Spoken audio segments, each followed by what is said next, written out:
Scott McCall's life changes the moment a werewolf bites him, but this isn't the same Scott from before. A transmigrator from another world, the new Scott embraces the power and knowledge of his wolf side, determined to shape his own fate. With a confident, decisive, and fearless personality, Scott aims to protect his loved ones, especially Allison, while becoming stronger than ever. As new supernatural creatures and threats emerge, Scott must master his alpha potential and unravel mysteries that are absent from the original timeline. Armed with future knowledge and powers beyond what the original Scott possessed, he carves his destiny, challenging both hunters and creatures alike. What's up, ladies and gentlemen? Omni-sensei here with What If I Was Reborn in Teen Wolf as Scott McCall? The True Alpha. Part 1. If you enjoy this type of content, please beat the like button to submission. Subscribe to the channel if you haven't already. Don't forget to check out the original story linked in the description. Let's dive into the rise of a true alpha without further ado. The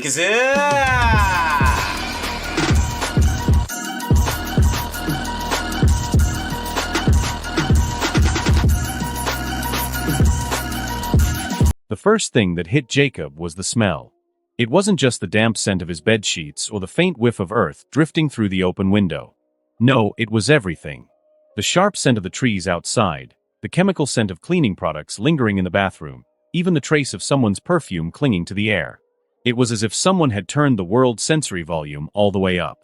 Then came the sounds. The rustling leaves outside the window sounded like a storm. The hum of the refrigerator downstairs felt like it was vibrating in his skull. And, wait, was that the sound of electricity running through the wires? Jacob sat up abruptly. His breathing was ragged, chest rising and falling as he tried to make sense of the chaos. "What the hell?" he whispered, his voice trembling. His hands flew to his head, trying to block out the noise, but something else hit him, a flood of memories. Memories that weren't his. It was like someone had crammed a lifetime's worth of experiences into his brain all at once. He saw a boy with messy black hair fumbling through life in Beacon Hills, struggling with asthma, bitten in the woods last night. The scenes were vivid, playing in his mind like a movie. And then it clicked. He wasn't Jacob anymore. "I'm Scott McCall," he muttered, disbelief thick in his voice. His heartbeat quickened, and he swung his legs off the bed, and he stumbled to the small bathroom attached to the bedroom, his movements fast, unnaturally fast. Each step felt powerful, deliberate, as though his body had been fine-tuned for speed and precision. He flicked on the bathroom light and froze. The face staring back at him wasn't his own. It was really Scott McCall. The same face he'd watched on countless episodes of Teen Wolf. Tousled black hair. Brown eyes that held a hint of boyish innocence. Even the faint scar on his face was there. He leaned in, gripping the edge of the sink as his heart raced. "This wasn't a dream. This is real," he whispered, his voice shaky but filled with growing excitement. A grin spread across his face. "I'm actually Scott McCall. And that means..." He straightened up, his reflection now showing a confident smirk. "I'm a werewolf." His gaze dropped to his abdomen, and he lifted his shirt. There it was, the bite. It wasn't big, just a faint crescent-shaped scar, but he could feel it pulsing, a reminder of what he now was. "This isn't a curse," he said softly. "It's a gift. And I'm going to use it." He clenched his fists, watching as the muscles in his arms flexed with newfound strength. He was different. Faster. Stronger. More alive than he'd ever felt before. But then his thoughts darkened. The Scott McCall he knew from the show had wasted this gift.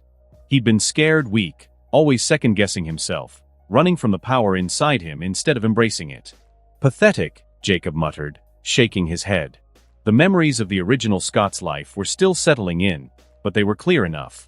He could feel the love for Melissa, the unbreakable bond with Styles. He leaned closer to the mirror, staring hard at his reflection.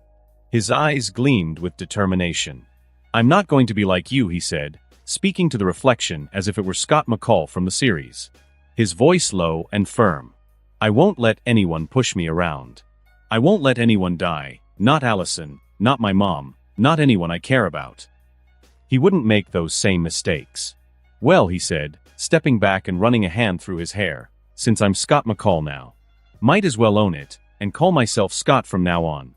Walking back into the bedroom.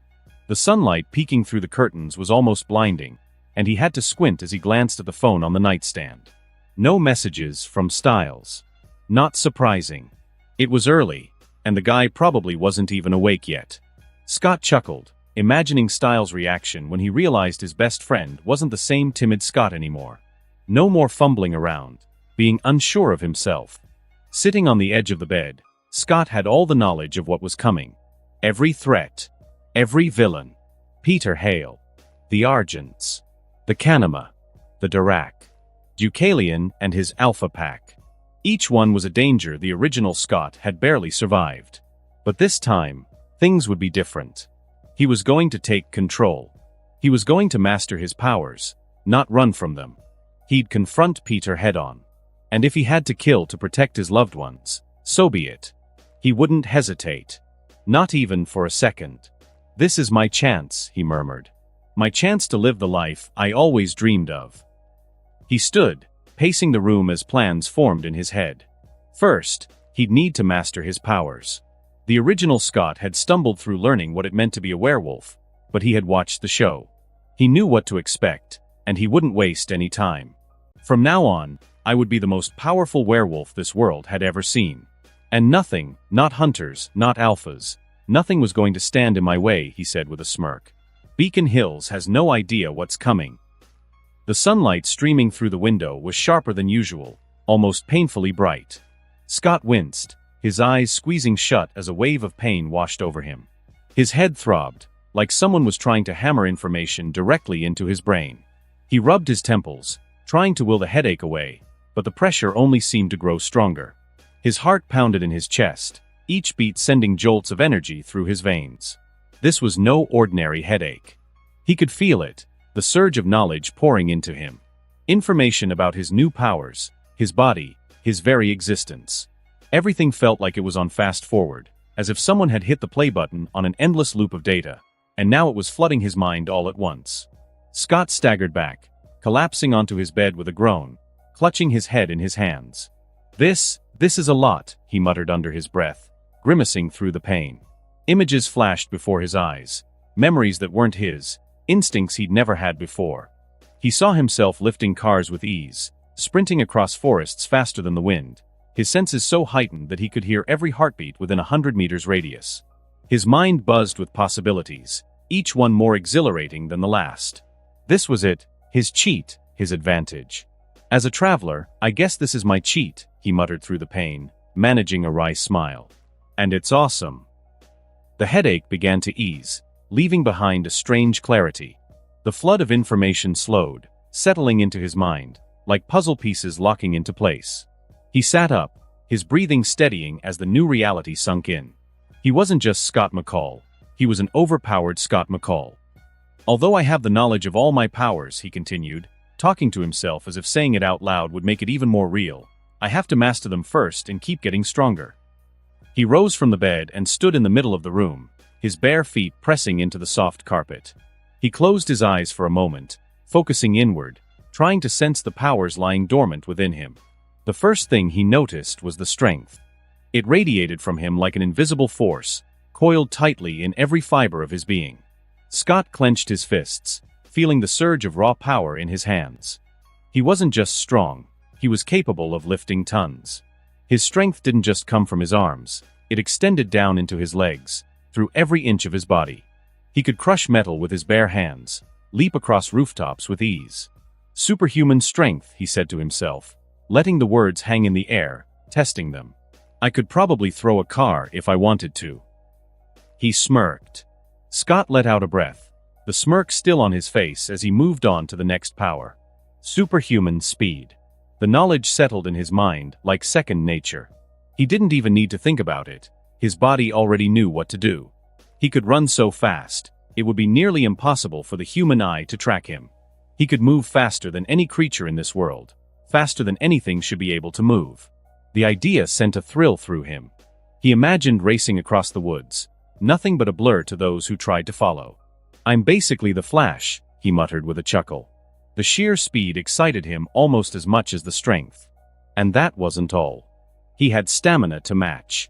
No more getting tired during practice. No more struggling through endless nights.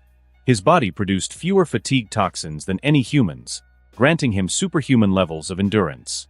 Superhuman stamina, he murmured, feeling his muscles hum with latent energy. He could go for days without feeling worn out, pushing his body to its absolute limit. And then there was the agility. Scott moved lightly on his feet, shifting from one leg to the other. Every movement felt more precise, more controlled. He didn't just have strength and speed, he had balance, agility that went beyond anything an ordinary human could achieve. He could climb, jump, and maneuver without breaking a sweat, without missing a beat. Superhuman agility, he said with a satisfied nod.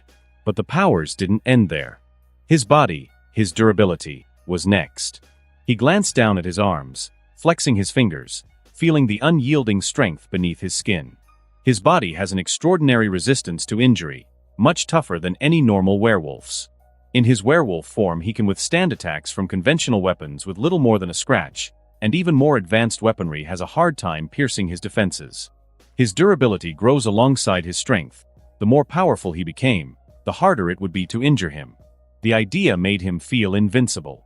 And then there were his senses. He closed his eyes, letting them wash over him. The heightened smell, the sharper vision, the acute hearing. Everything was amplified. Scott paused, considering the full extent of his abilities. The powers seemed endless, each one building on the last. But three of them stood out, three that made his pulse quicken with excitement. Dominion, he said quietly, his voice filled with awe. It was the ultimate form of control. He would have absolute command over his powers, his emotions, his very self. No more losing control during the full moon, no more giving in to the primal urges of the wolf inside. He would be the master of his own fate. Then there was power absorption, the ability to take the powers of other supernatural beings. Scott's breath caught in his throat as he considered the possibilities. The world of Teen Wolf was full of creatures, each with their own unique abilities, strengths, weaknesses. And he could take those strengths for himself, absorb their power, their very life energy, through his claws.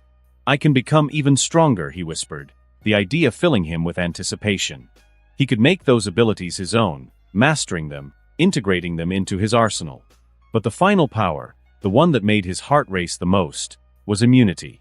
Scott's mind reeled as he considered the implications.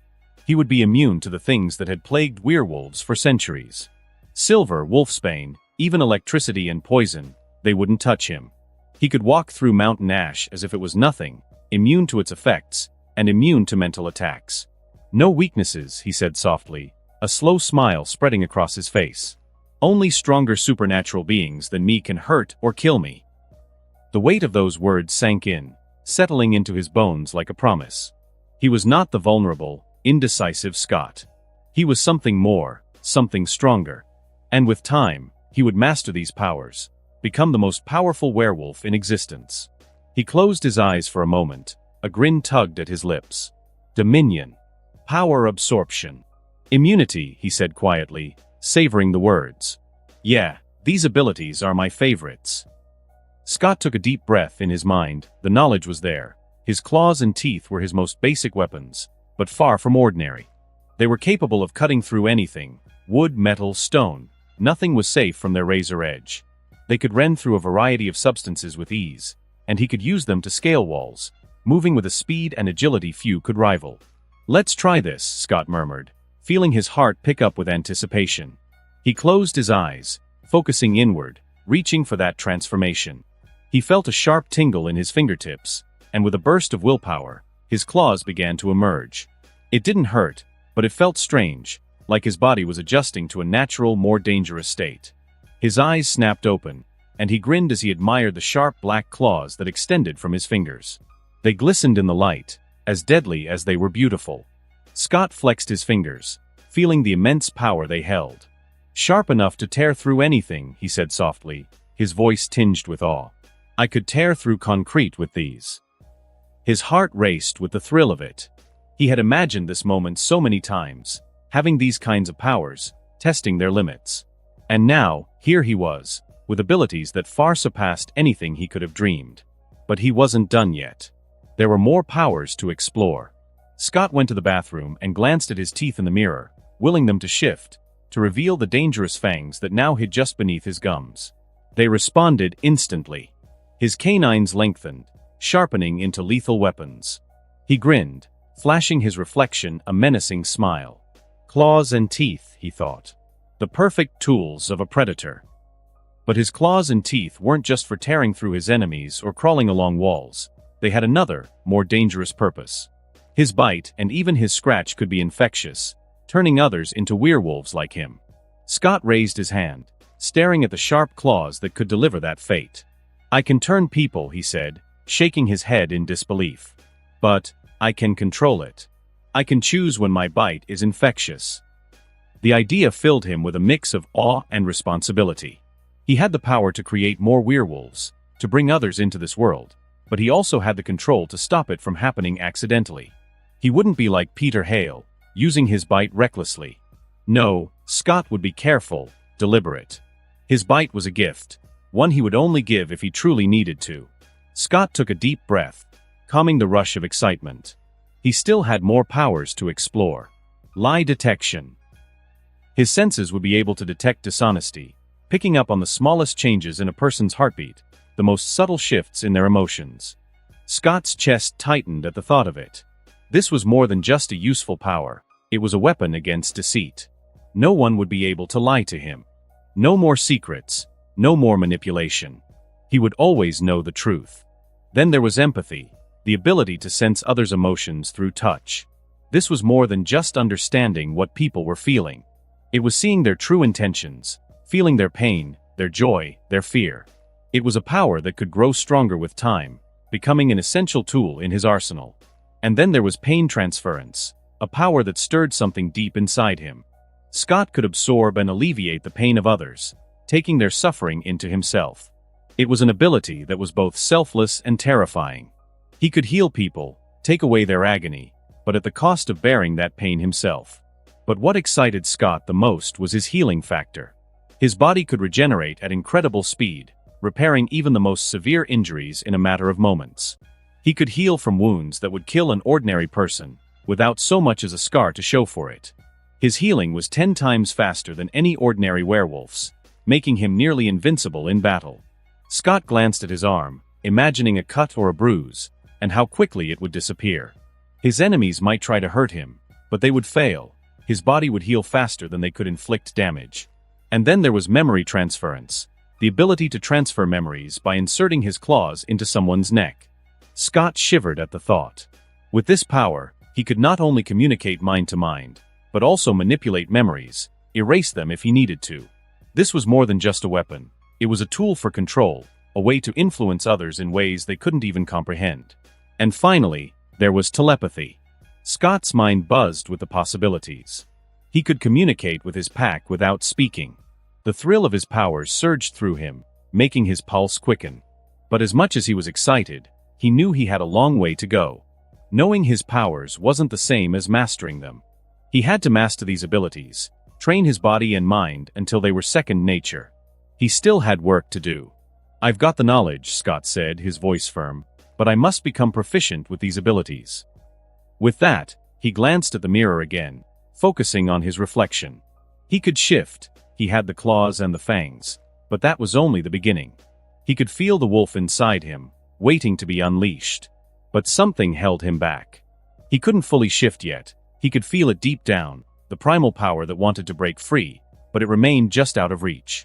"Maybe I need the full moon," Scott muttered to himself.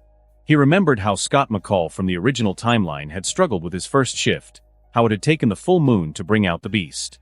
Maybe this was the same. But even so, Scott wasn't frustrated. He was excited. He would claim the wolf inside him, on his own terms. "All right, Wolf," he said, his voice calm but resolute. "We'll do this your way, for now." Scott stepped out of the shower, droplets of water trailing down his toned body. Dressing quickly in his usual casual attire, a simple hoodie and jeans, Scott felt lighter, more focused. He stared at his reflection one last time, flexing his hands, watching his nails shift ever so slightly into claws before returning to normal. "Time to get back to normal," Scott muttered to himself, a smirk tugging at the corners of his mouth. "Whatever normal is now." Grabbing his phone, Scott texted Styles, knowing his best friend would be curious about what happened last night. "Yo, can you pick me up? Ready to head out." He sat on the edge of his bed, drumming his fingers against his knees as he waited for Styles to reply. Almost instantly, his phone buzzed. "On my way. How's the wound? What bit you yesterday, dude?" Scott chuckled to himself. Styles was his favorite character in Teen Wolf. Styles had always been obsessed with mysteries and supernatural conspiracies, even though the rest of the world saw him as an overactive nerd with too much free time. But Scott was excited to finally meet the real him. When he heard the familiar honk of Styles' Jeep pulling up outside, Scott grabbed his bag and headed downstairs. He paused at the front door, hesitating for just a moment. His life had changed overnight, and as he reached for the doorknob, he knew it was just the beginning. This wasn't just a regular day. This was the start of something much bigger. He opened the door and walked out into the crisp morning air. "Let's go," Scott said with a grin as he slid into the passenger seat of the Jeep. Styles glanced over at him, his face a mixture of curiosity and concern. "Dude, seriously, what happened? You look different." Scott smirked. "I feel different." Styles frowned. "Okay, but what about the bite? What bit you last night? And don't give me that vague answer you gave me before." Scott leaned back in his seat, letting out a low laugh. All right. You want to know what bit me?" He paused for dramatic effect, watching Styles' eyes widen with anticipation. It was a wolf. A huge wolf. Styles blinked, his mouth opening slightly in disbelief. "What?" He shook his head as if trying to clear it. "Scott, dude, there haven't been wolves in California for, like, 60 years. Scott shrugged, trying to keep a straight face. "Who knows? Maybe they're making a comeback." Styles shot him a sideways glance, his face twisted in skepticism. "You're messing with me, right? I'm serious. What really bit you?" Scott fought the urge to laugh. The truth was just too unbelievable, even for someone like Styles who loved the supernatural. But Scott also knew he couldn't spill the whole story right now. Not yet. He had to ease Styles into this new reality. "I'm telling you the truth, man," Scott said, turning to look out the window. "Maybe I just got lucky and ran into a werewolf." Styles let out an exasperated sigh, gripping the steering wheel tighter. "Great. That's just great. So now what? Are you going to start growing fur and howling at the moon?" Scott chuckled. "Maybe. Guess we'll find out." Styles grumbled something under his breath, clearly not satisfied with Scott's answer. He drummed his fingers nervously against the wheel as they drove, stealing quick glances at Scott every few seconds, as if expecting him to suddenly transform into a monster right there in the passenger seat. Scott leaned back, enjoying the ride. Despite the chaos swirling inside him, traveling to a new world, the new powers, the changes to his body, the knowledge that his life had taken a supernatural turn, he felt surprisingly at peace. His mind drifted back to his newfound abilities, and a thought crossed his mind. "I need a car," Scott said out loud, breaking the silence. Styles raised an eyebrow. "What? Since when do you care about having a car?" Scott shrugged. "Since I realized I don't want to keep bumming rides off you." He glanced out the window, watching the familiar streets of Beacon Hills blur past. "Plus, my mom doesn't have the money to get me one. She's already working hard enough as it is. I don't want to trouble her with that." Styles thought for a moment before nodding. "Yeah, I get that. Your mom's awesome, but she's got a lot on her plate." There was a brief pause before Styles looked over at Scott again, a mischievous grin spreading across his face. "Why don't you ask your dad?" Scott smirked. "Yes, why didn't I think of that?" he said, letting out a low laugh. "Good idea, Styles. I should ask my useless father to buy me one." Scott smiled, a hint of mischief in his eyes. "I mean, he's an FBI agent, so he's got the cash. And I never ask him for anything. Maybe it's time to cash in on all that absentee guilt." Thinking about it. In the TV show, Scott's dad had been gone for so long, a ghost in his life, ever since the divorce. Scott barely spoke to him, let alone asked him for favors. But the guy was loaded, and Scott hadn't asked for anything in years. Maybe it was time to change that. Scott said slowly, "I should probably talk to my mom first. I don't want her to get upset, you know." Styles nodded. Yeah, you're right. You don't want to blindside her with a new car showing up out of nowhere. Scott finally said, his voice firm. I'll talk to my mom tonight, and then I'll call him. He owes me at least that much. Styles gave him a supportive nod. Good call. Plus, then we can stop riding around in my crappy Jeep all the time. Scott smirked. You love this Jeep. Styles laughed, tapping the dashboard affectionately. Yeah, but it's about time you had your own ride. Maybe get something that doesn't break down every week. They pulled into the school parking lot, the familiar chaos of Beacon Hills High greeting them as students streamed in, rushing to get to their lockers before first period. As they walked toward the front doors, Styles shot him a curious look. So, you gonna tell me what's really going on? You're acting weird, man. Like, really weird. Scott smiled, a hint of mischief in his eyes. Let's just say things are going to get interesting around here. Styles groaned. Oh great. That sounds like trouble. Scott grinned. Maybe. But it's gonna be fun. As Scott walked through the crowded hallways of Beacon Hills High, he moved through the students with a bounce in his step, exchanging smiles and nods with his classmates. Look at you, Mr. Popular, Styles said, slapping Scott on the back as they navigated the sea of lockers. What happened to my timid best friend?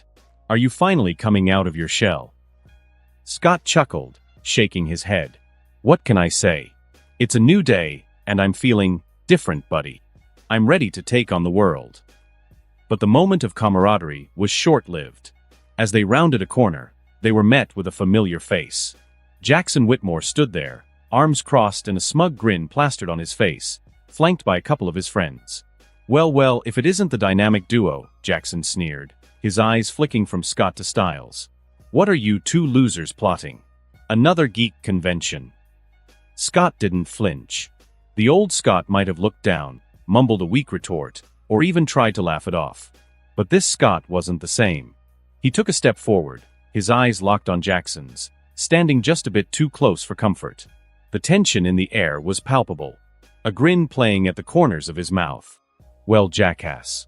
I could try explaining how I feel about your insult, but I'm not sure your one brain cell could handle it. Jackson's cocky grin faltered for just a second, but he quickly masked it with a laugh. Oh. You're brave now, McCall. Scott stepped even closer, their faces just inches apart. He locked eyes with Jackson, an intense calm washing over him. What are you going to do about it, jackass? He challenged, the air thick with tension. The question hung in the air, sharp and pointed. Jackson's bravado started to crumble under Scott's unrelenting stare. His eyes flickered nervously as he realized this wasn't the same pushover he was used to bullying. There was something new in Scott, something dangerous, something that made Jackson feel uncomfortable. Jackson finally took a step back, scoffing, but there was no bite in his words. Whatever, McCall. I've got better things to do than waste time with losers like you. He turned and walked away, but Scott didn't miss the tension in Jackson's shoulders. It wasn't victory through violence, but Jackson knew now that Scott wasn't someone to mess with. Styles, who had been standing quietly beside Scott, let out a low whistle. Dude, that was epic, Styles said, wide-eyed. Since when do you make Jackson back down? Scott grinned, feeling the surge of power from the encounter. Since now. I'm not taking crap from anyone, especially not him. As they settled into their first class, the energy shifted back to a more mundane routine. Their teacher walked in, her demeanor serious, and Scott felt the atmosphere grow tense. As we all know, there was a body found last night in the woods, she began, her voice steady but grave. And I'm sure your little minds are coming up with various scenarios about what might have happened. But I'm here to tell you that the sheriff has a suspect. So now you can put all of your attention on your studies. Styles's stomach twisted at the mention of the body, and Scott seemed unconcerned by what the teacher said and was lost in his thoughts. But as quickly as the dread settled in, a voice pulled Scott from his thoughts. Just outside the classroom. Mom, don't you think 3 calls is a little overdoing it on my first day? Scott's eyes followed the sound, his enhanced hearing allowing him to track the girl's conversation even through the walls. As she hung up, he saw her outside the classroom window. She was beautiful, her dark hair framed her face perfectly, and her expressive eyes sparkled even from a distance. Everything but a pen, she muttered to herself, rifling through her bag. Oh my God, don't tell me I forgot a pen. Scott couldn't help but smile. The girl was Allison, and there was something magnetic about her. His wolf senses stirred, and he felt an inexplicable pull toward her. Before he could think too much about it, the classroom door opened, and the principal stepped in, followed by Allison. This is Allison Argent, a new student here at Beacon Hills High. Please do your best to welcome her. Scott's eyes widened slightly. In this moment, all he could focus on was her presence. There was something undeniably captivating about her, something that called to him on a deeper level. He watched as she scanned the room, her eyes finally landing on the empty seat behind him. Without thinking, Scott reached into his bag, pulling out his spare pen and holding it up toward her as she walked by. Hey, you forgot this, he said smoothly, flashing her a confident smile. Allison stopped, her expression softening into a grateful smile. Wow, thanks. I guess I owe you one. Don't worry about it, Scott replied, his tone casual. Just doing my part to save the day. She laughed softly, and Scott felt a rush of warmth spread through him. There was something electric about the brief touch of her fingers as she took the pen from his hand. He leaned back in his chair, his heart racing just a little faster than usual. As the teacher resumed the lesson, Scott stole a glance over his shoulder. Allison was already focused on taking notes, but he couldn't shake the feeling that this was the beginning of something big. Maybe it was the wolf inside him, or maybe it was just his natural confidence, but he knew this was the girl. Styles nudged him with his elbow, whispering, "Dude, that was smooth. You've been taking flirting lessons behind my back or something." Scott smirked, keeping his eyes forward. "Maybe I'm just naturally good at it." Styles chuckled, clearly impressed. "Well, whatever it is, it's working. You didn't even stutter this time. Proud of you, buddy." "Yeah, well, I'm full of surprises these days," Scott muttered, his mind drifting back to his newfound powers. The bell rang, pulling him from his thoughts. Scott stood up, stretching his limbs, ready to embrace whatever the day held. "You ready for the next class?" he asked Styles, who was already bustling to gather his things. "Dude, that was only the first class? This day is going to feel like it's dragging," Styles replied, rolling his eyes dramatically. As they walked out of the classroom, Allison caught up with him. "Hey Scott, right?" She approached him.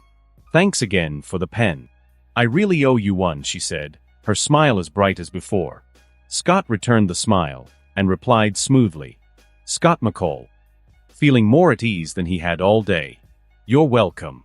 Let me know if you need anything else." "Well, Scott McCall, I'll be sure to remember that," she laughed lightly, and it sent a wave of warmth through him. "So, what's the deal with this place? I feel like I walked into a horror movie with that body in the woods and all." Scott glanced at Styles, who was pretending to gag dramatically, then turned back to Allison.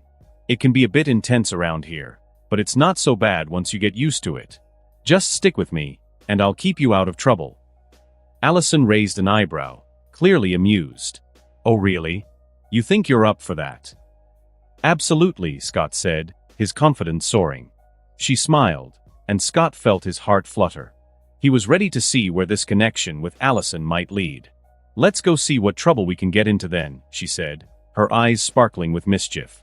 Scott couldn't help but smile wider. Scott stretched his arms, letting out a bored yawn as the bell rang, signaling the end of another dull class. He wasn't exactly the type to sit quietly in class and pretend to be interested in algebra. As he slung his backpack over his shoulder, he caught sight of Allison gathering her things a few rows away. He smiled to himself. It was time to turn on the charm. He walked up to her. "Hey, Allison." She looked up, her face lighting up with a smile. "Oh hey, Scott. Do you have any plans after school?" Scott asked, leaning against the desk beside her, his tone confident but friendly. "Not really," Allison replied, curious. "Why?" "Well," Scott began, "I was wondering if you wanted to watch me play lacrosse. You know, no big deal or anything, just me running around, being slightly better than everyone else on the field." He gave her a playful wink. Allison raised an eyebrow, amused. "Lacrosse? I've heard of it, but I don't really know what it is. Is it like soccer?" Scott laughed softly.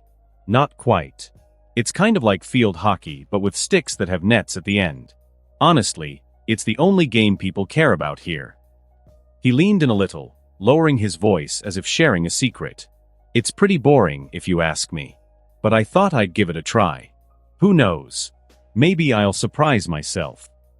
Allison laughed at his nonchalant attitude. You're playing, but you think it's boring? That's interesting. I like a challenge, Scott shrugged, his smile widening. And if you're there, maybe it'll be a little less boring. Her cheeks flushed slightly at the compliment. All right, Scott McCall. I'll come and watch. But only if you promise to give it your best. Scott grinned, pleased with the answer. Deal. I won't let you down. As they parted ways, Scott couldn't help but feel a spark of excitement. Later, Scott and Styles found themselves in the locker room, suiting up for lacrosse practice. Scott was already halfway into his gear when Styles started rambling. Are you seriously going to abandon me on the bench? Styles groaned, pulling his jersey over his head. I mean, come on, dude. Who am I supposed to talk to while Jackson prances around, acting like he owns the place? Scott smirked, adjusting his shoulder pads. You could always try, I don't know, watching the game? Styles shot him a look. Watch the game. Who does that? I'm there to offer my sarcastic commentary and snide remarks about Jackson. Plus, moral support for my best friend. But if you're on the field... Relax, Styles, Scott said, his tone teasing. I'll still be around to make fun of Jackson with you after the game. Besides, you might actually enjoy watching me kick some ass out there. Styles scoffed. Oh, I'm sure I will. But just so we're clear, if you couldn't make the cut, I will not be your moral support. Scott laughed. Don't worry. I've got it under control. Thanks to his dominion over his abilities, Scott had full mastery of his wolf powers, even in a high-stress situation like a lacrosse game. He wouldn't need to hold back much, but he wasn't going to show off too much either. Just enough to make sure Jackson knew who the real alpha on the field was. When they stepped onto the lacrosse field, Scott's eyes immediately found Allison in the bleachers. She was sitting next to Lydia, who looked disinterested, as usual, but Allison? She was watching him. That alone was enough to make Scott want to push himself a little harder. Hey Scott, Styles whispered, nudging him as they headed to their positions. Allison's totally checking you out. Scott smirked. Of course she is. I'm a catch. Whoa, someone's confidence has definitely leveled up, Styles teased. I don't even recognize you anymore. Scott shrugged. What can I say? Things change. Jackson, already on the field, spotted them from across the way and sneered. McCall, try not to embarrass yourself out there. This isn't like running through the woods with your loser friend. Scott didn't bite. Instead, he simply gave Jackson a calm, knowing look, the kind that spoke volumes without a word. Jackson wasn't even on his radar. The whistle blew, and the game began. Right from the start, Scott could feel his senses heightening. The sound of the ball whipping through the air, the pounding footsteps of his teammates, the murmur of the crowd, it all came to him in sharp detail. But with his control, it wasn't overwhelming. It was empowering. Scott moved effortlessly across the field, his enhanced speed making it seem as if he was gliding past his opponents. He kept his strength in check, making sure not to draw too much attention, but it was clear to everyone that something was different about him. The way he handled the ball, the way he dodged defenders, the way he effortlessly scored goal after goal, it all left the crowd in awe. McCall's on fire. Coach Finstock yelled from the sidelines, barely able to contain his excitement. That's it, McCall. Keep it up. Show them how it's done. From the bleachers, Allison cheered along with Styles, clapping every time Scott made a play. Lydia, on the other hand, was visibly upset. Her eyes flicked between Scott and Jackson, clearly annoyed that Scott was outperforming her boyfriend. By the end of the game, Scott had scored more than half the team's points, leading them to a decisive victory. As the team gathered on the field, high-fiving and celebrating, Coach Finstock approached Scott, clapping him on the back. McCall, that was incredible. I'm making you co-captain with Jackson, Finstock declared, as if it were the highest honor he could bestow. Scott, still breathing steadily, shook his head. Thanks, Coach, but no. Finstock blinked in confusion. No? What do you mean, no? I mean, I'll be captain or I don't play, Scott said confidently, his eyes flicking to Jackson, who was glaring at him from a few feet away. Jackson can be captain when I'm not on the field. But when I am, I lead. The coach was taken aback for a moment, but after seeing Scott's performance, he couldn't argue. All right, McCall. You're captain. Jackson fumed, his face twisted in anger, but Scott didn't even spare him a glance. His eyes were on Allison, who was walking down from the bleachers toward him. Scott. Allison called out, her smile bright as she approached him. You were amazing out there. Scott grinned, feeling a surge of pride at her words. Thanks. I told you I'd try to make it interesting. Allison laughed, her eyes shining with admiration. You definitely did. I've never seen anyone play like that. Well, I had some extra motivation, Scott said smoothly, his tone flirtatious.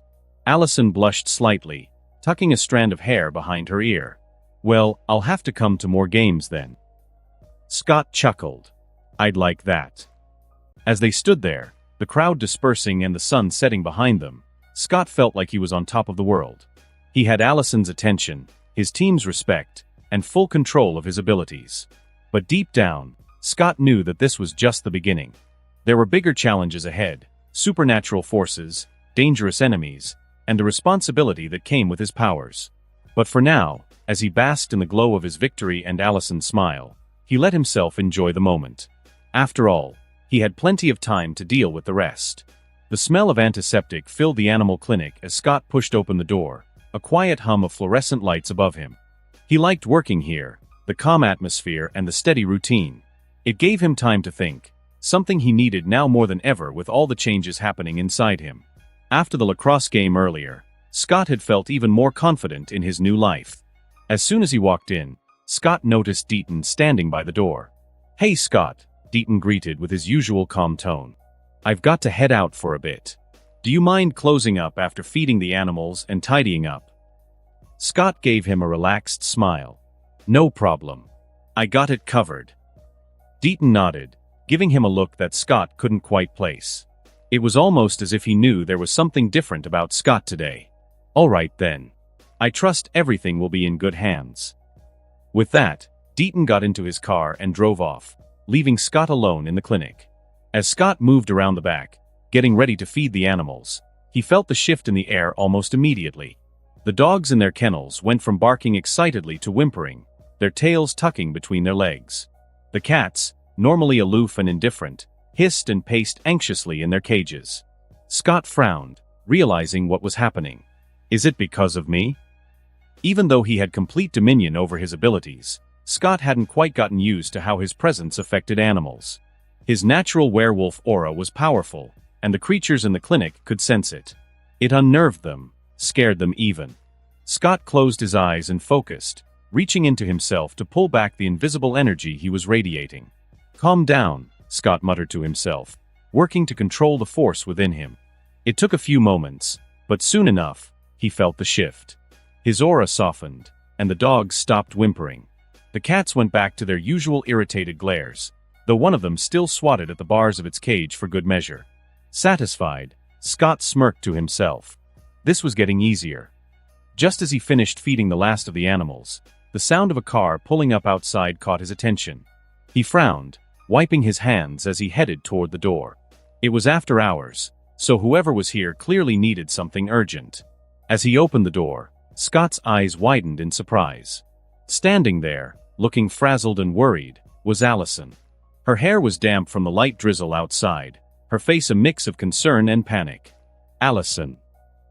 Scott asked, stepping forward. What's going on?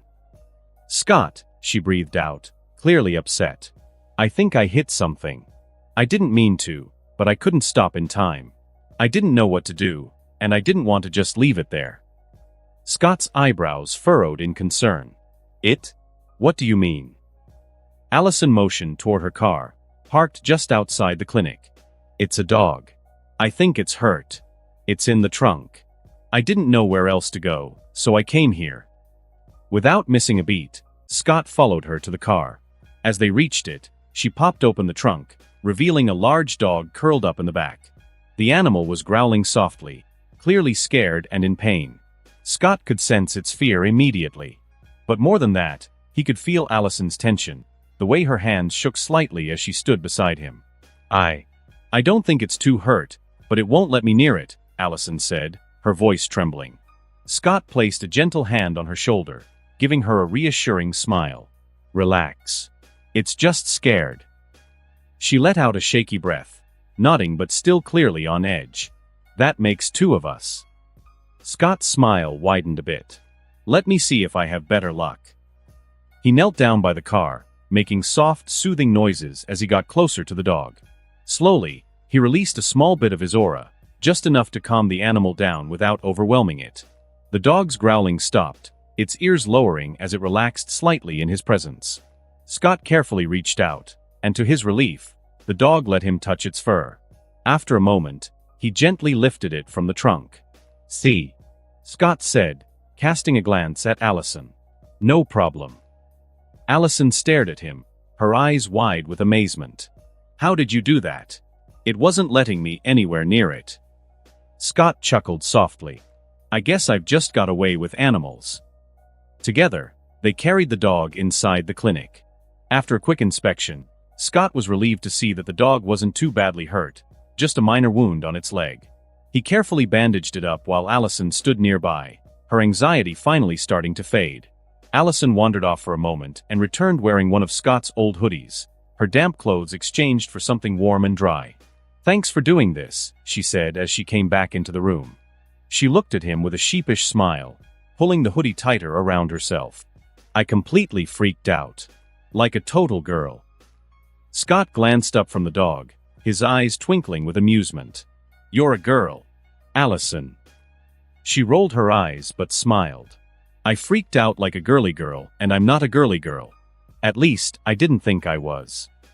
Scott tilted his head, giving her a curious look. Oh yeah? What kind of girl are you? Allison hesitated for a moment before smirking.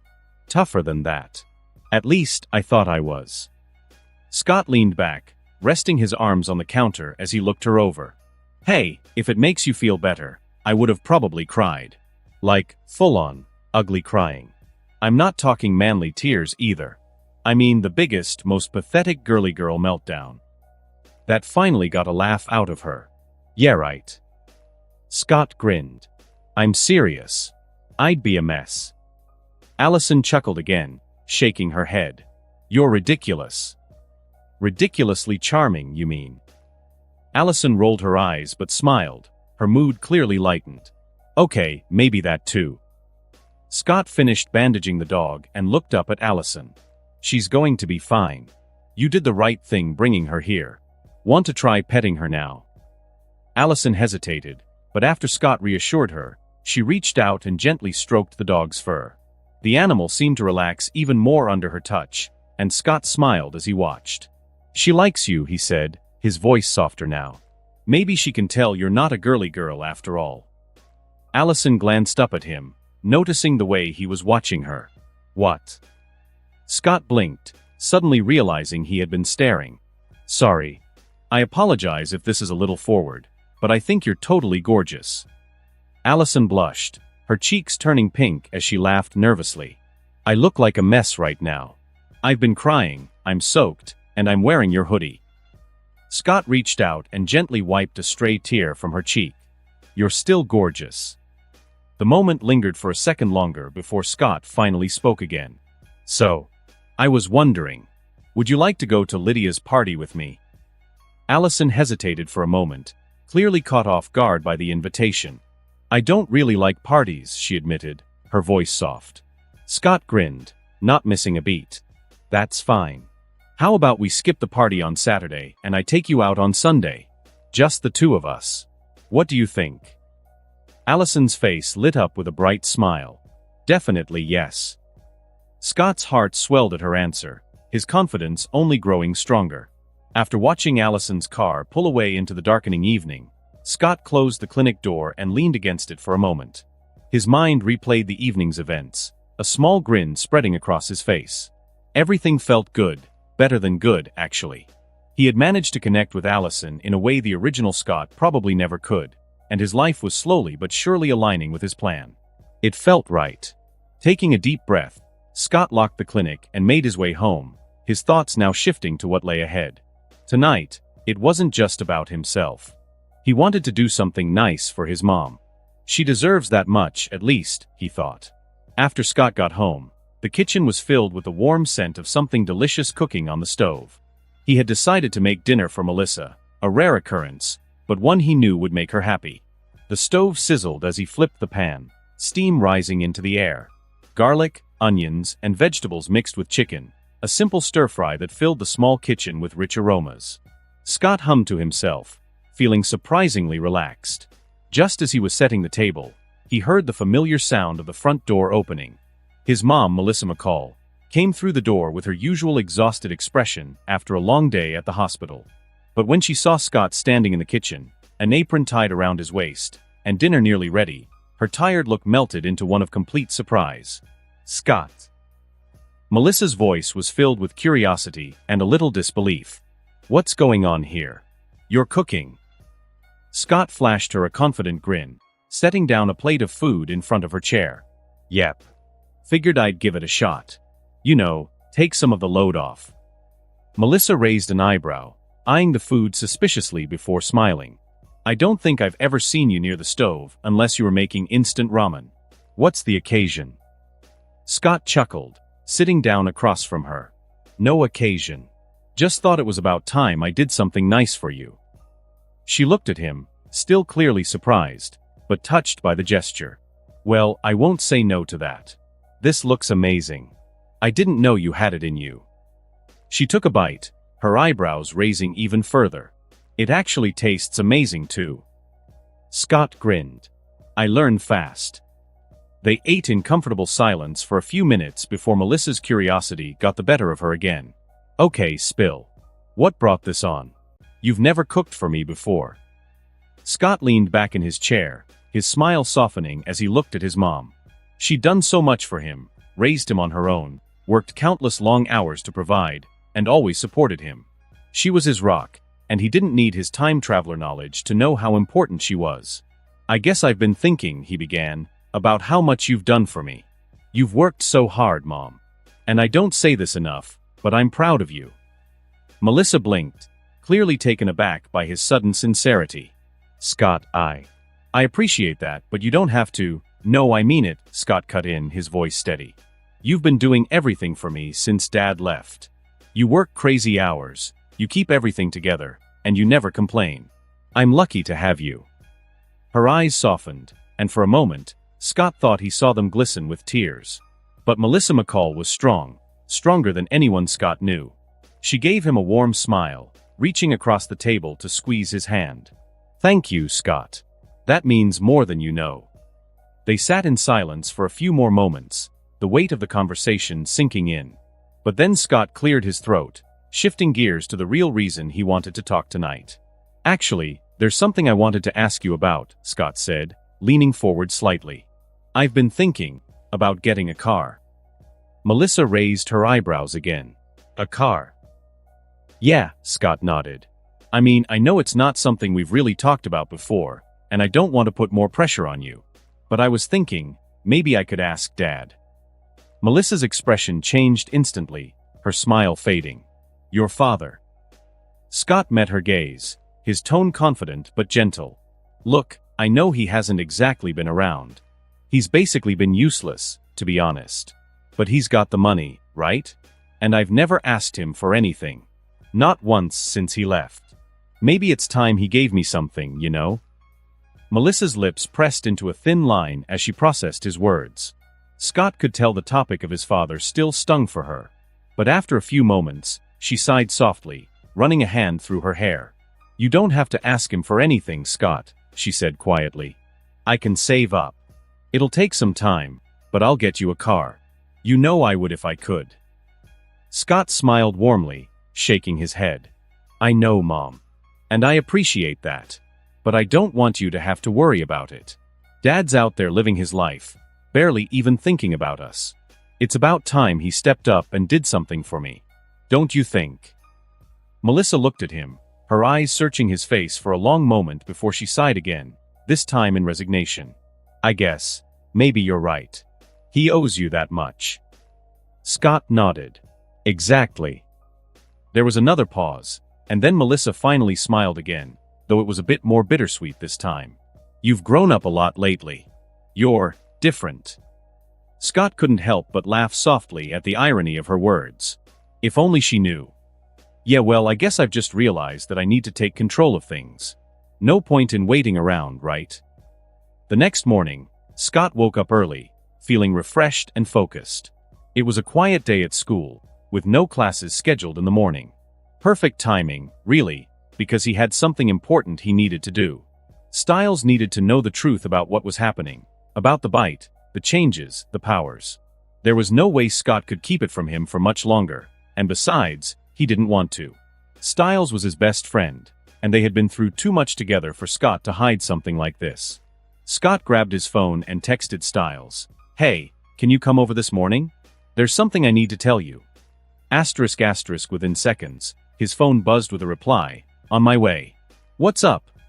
Asterisk asterisk Scott smirked, knowing Styles would probably be expecting some wild conspiracy or a funny prank. He's not going to see this coming. Half an hour later, Styles barged into Scott's house, full of his usual energy and curiosity. All right, McCall, Styles said, flopping onto the couch. What's the big mystery? You're being all cryptic, and I don't like it. Scott leaned against the wall, crossing his arms and giving Styles a small smile. You're gonna want to sit down for this one. Styles raised an eyebrow, already seated. Dude, I'm literally sitting down. Scott chuckled. Okay, fine. But don't freak out, alright? Just, let me explain. Styles immediately leaned forward, eyes wide with excitement. Oh man, this is gonna be good, isn't it? Please tell me it's aliens. Or government experiments. Or, it's not aliens, Scott interrupted, still grinning. It's something else. There was a pause as Scott took a deep breath. Here we go. You know how I got bit the other night in the woods? Scott started. Styles nodded, his expression suddenly serious. Yeah, of course. By that thing. What was it? Scott met his best friend's gaze, his voice steady and calm. It was a werewolf, Styles. And now so am I. For a moment, the room was silent. Styles stared at Scott, his mouth slightly open, as if trying to process the words. Then, in true Styles fashion, he blurted out, Wait, what? Werewolves are real. And you're one of them. Scott nodded, his smile widening as he watched Styles struggle to wrap his mind around it. Yep. I'm a werewolf now. And before you ask, yes, I've got super strength, heightened senses, and I'm basically unstoppable on the lacrosse field. Styles blinked, still trying to catch up. Dude, this is insane. Scott laughed, relieved to finally share the truth. Yeah, welcome to my world. As Styles sat there, trying to comprehend it all, Scott felt a strange sense of peace. For the first time since everything had changed, he wasn't hiding anymore. This was his life now, power, control, confidence, and he was ready for whatever came next. Scott leaned back against the couch, watching Styles with a wide grin as he processed the revelation. It had been a whirlwind of emotions for both of them. One moment they were best friends dealing with everyday life, and the next, Scott was a full-blown werewolf with powers that could change everything. Now, as the adrenaline from his confession began to settle, the two were left with more questions than answers. Styles was still pacing around Scott's living room, his brain working overtime as he tried to make sense of everything. Okay, so let me get this straight. You can hear, smell, and see everything, right? Super strength, crazy fast reflexes, the whole werewolf package. Scott nodded, looking amused. Yep, that's about right. And you don't, lose control or turn into some rabid beast during the full moon? Scott chuckled. No. I've got it under control. Dominion over my powers or something like that. Styles stopped pacing and narrowed his eyes. Right. So what if I wanted to become a werewolf too? You could just bite me and bam, I'd be like you. Scott raised an eyebrow, a teasing glint in his eyes. Technically, yeah.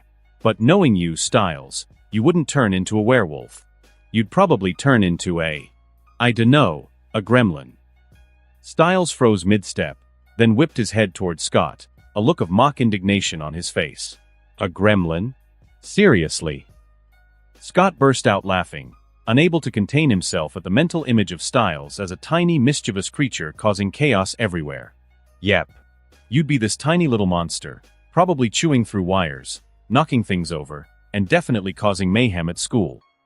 Styles pretended to be offended, crossing his arms over his chest. Oh, you're hilarious. Keep talking, McCall, and I'll show you a gremlin's fury. Before Scott could respond, Styles lunged at him, tackling him onto the couch. The two friends ended up in a mock wrestling match, with Scott holding back just enough to make it fun. Styles, ever the underdog, tried his best to pin Scott down but quickly realized it was like wrestling a brick wall. Dude, you're like a tank now.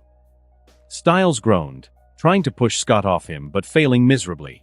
Scott only laughed harder, effortlessly flipping Styles onto his back. I told you, man.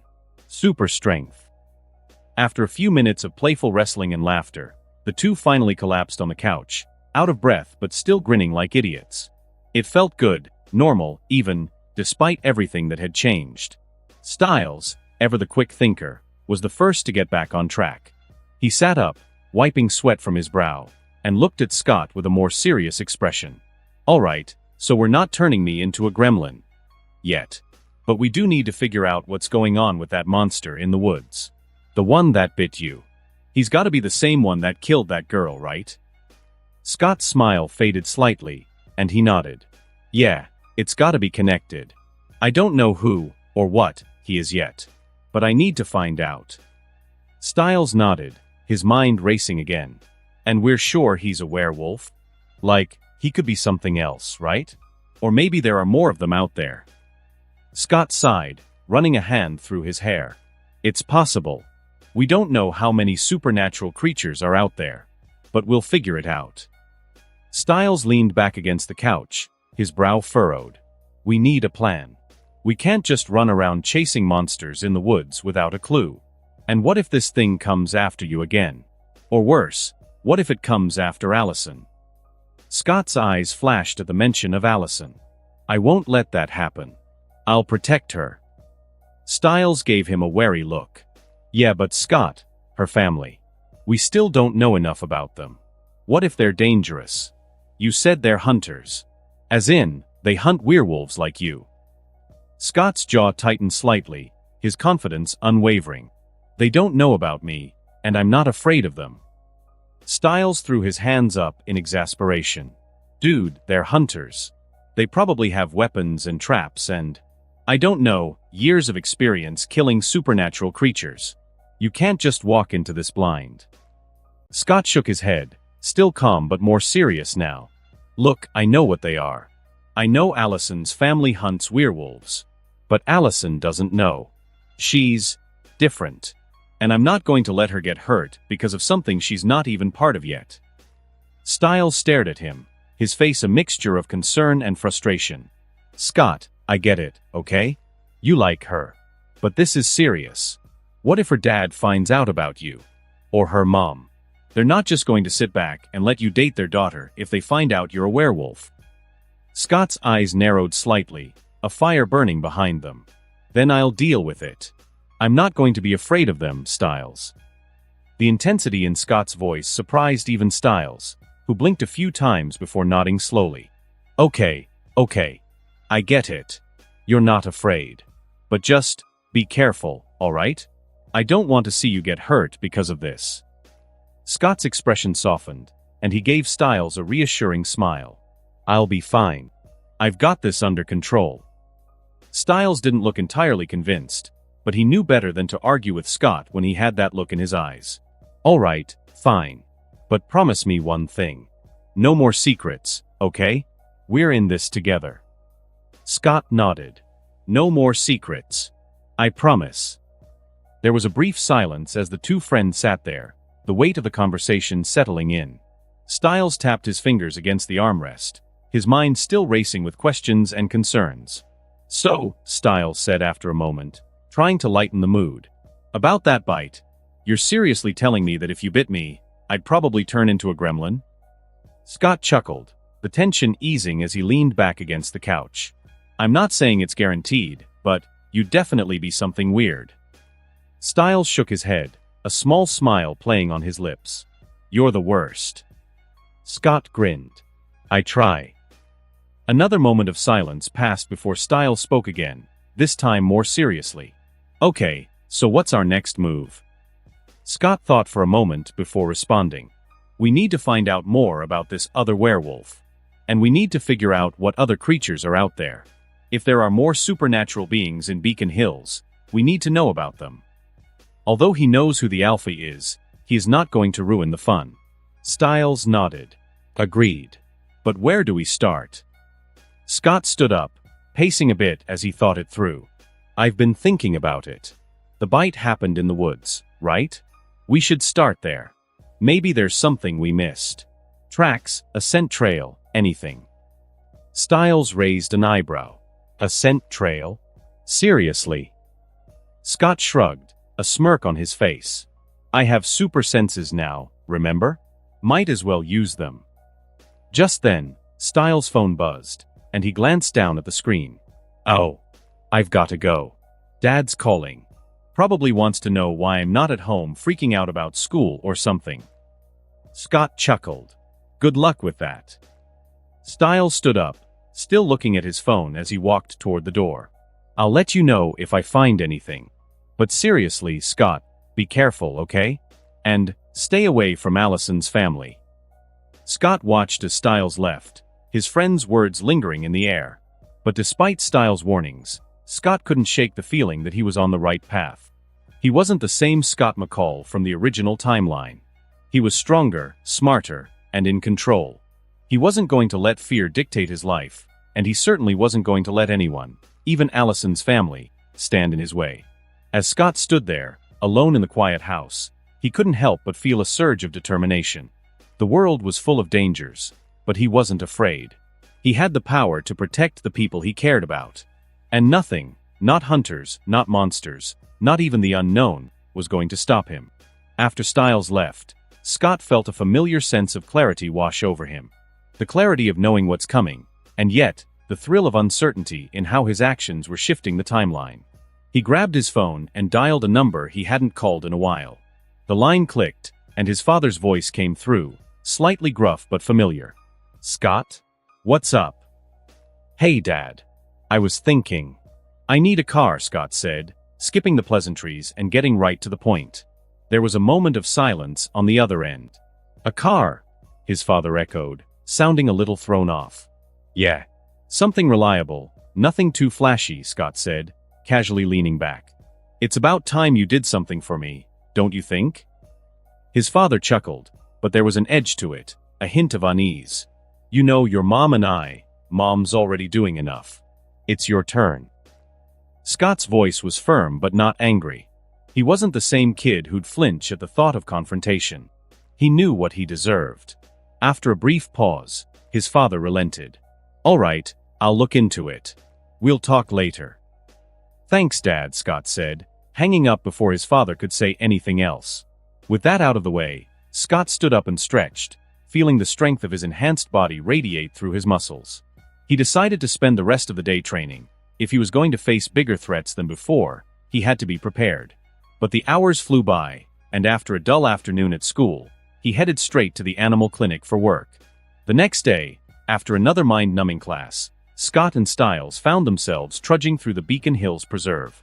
The woods were dense, the air thick with the smell of pine and damp earth. They had returned to where everything started, where Scott had been bitten, and where they had found the body.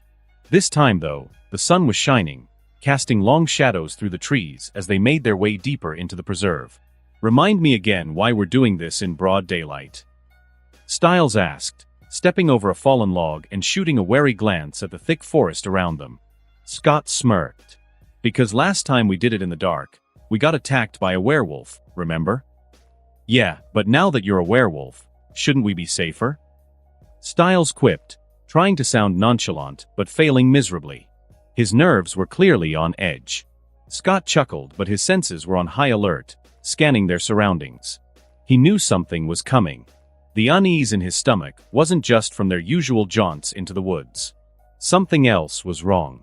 Suddenly, a shadowy figure appeared ahead of them, stepping out from behind the trees. Scott's eyes narrowed, recognizing the man instantly, even though this was technically their first meeting. Derek Hale. Styles' reaction was immediate, his face shifting from cautious to full-on panic mode. "Oh great him," he whispered harshly.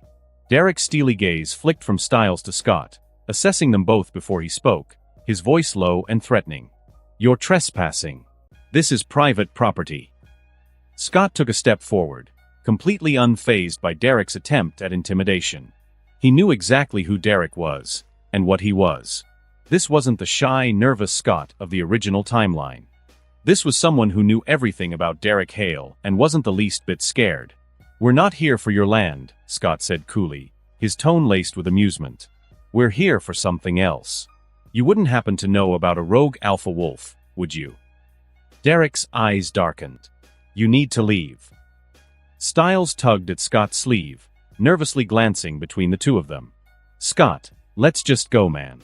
This guy looks like he eats people for breakfast." But Scott didn't budge.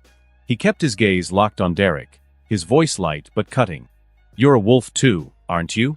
But not the one we're looking for." Derek's expression hardened, his jaw clenching as tension filled the air. "You don't know what you're talking about," Derek growled, his eyes flashing a warning. Scott raised an eyebrow. "Oh, I do. But you're not the alpha we're after. He's much stronger than you." The words hung in the air for a moment before Derek snapped. His roar echoed through the forest, powerful and deafening, but Scott didn't even flinch. While Styles jumped back, practically tripping over his own feet, Scott stood his ground, his expression calm. "I get it, you like to growl," Scott said, his voice laced with mock amusement. "But seriously, Derek, there's no need to roar. If you have something to say, just say it like a normal person." Derek's fists clenched, his anger flaring, but before anything else could happen, a foul stench hit them. Scott's nose wrinkled immediately. It was horrible, a mix of rot and stagnant water, like the smell of a rundown port that hadn't seen a cleaning crew in decades. "Ugh, what is that?" Styles exclaimed, covering his nose with his sleeve. Scott's stomach churned as the smell grew stronger. And then, out of the shadows, it came. A demon-like creature. Scott's eyes widened as he recognized the creature that stepped into view. It was exactly as he remembered from the stories in video games. A monstrous humanoid with gray, decayed skin, hairless, and eyes as white as a blank canvas. Its fingers were long and bony, tipped with sharp claws, and its mouth was filled with jagged yellow teeth. The stench radiated from it, suffocating and vile. The creature stared at them with a kind of hunger that sent a shiver down even Scott's spine. But the thing that worried Scott most wasn't its claws or its teeth. It was the way the creature's gaze locked onto Styles, like he was the most appetizing thing it had seen in a while. Styles froze, his voice barely a whisper. What is that?" Even Derek seemed taken aback, his usual stoic expression faltering for just a moment as his eyes darted to Scott, silently questioning whether this thing was the rogue wolf they'd been searching for. But Scott knew better. This wasn't part of the original timeline. No creature like this one had ever appeared in Beacon Hills, not in the Teen Wolf series at least. Scott's eyes narrowed as he took a step toward the creature, putting himself between it and Styles. "Well, this is new," he muttered under his breath, then glanced at Derek and Styles with a wry smile. "All right, my friends, that right there is a ghoul. Nasty, demon-like thing. Usually hangs around graveyards at night, but clearly, this one decided to come out and play early." Styles' eyes widened. "A ghoul? Like from video games?" Scott nodded, his gaze locked on the creature. "Yep. Likes to eat human flesh." Styles paled. "Wait, what? Flesh-eating, like some kind of zombie?" "Not quite," Scott said, keeping his eyes locked on the creature as it took another step forward, its claws scraping against the ground. "But close enough."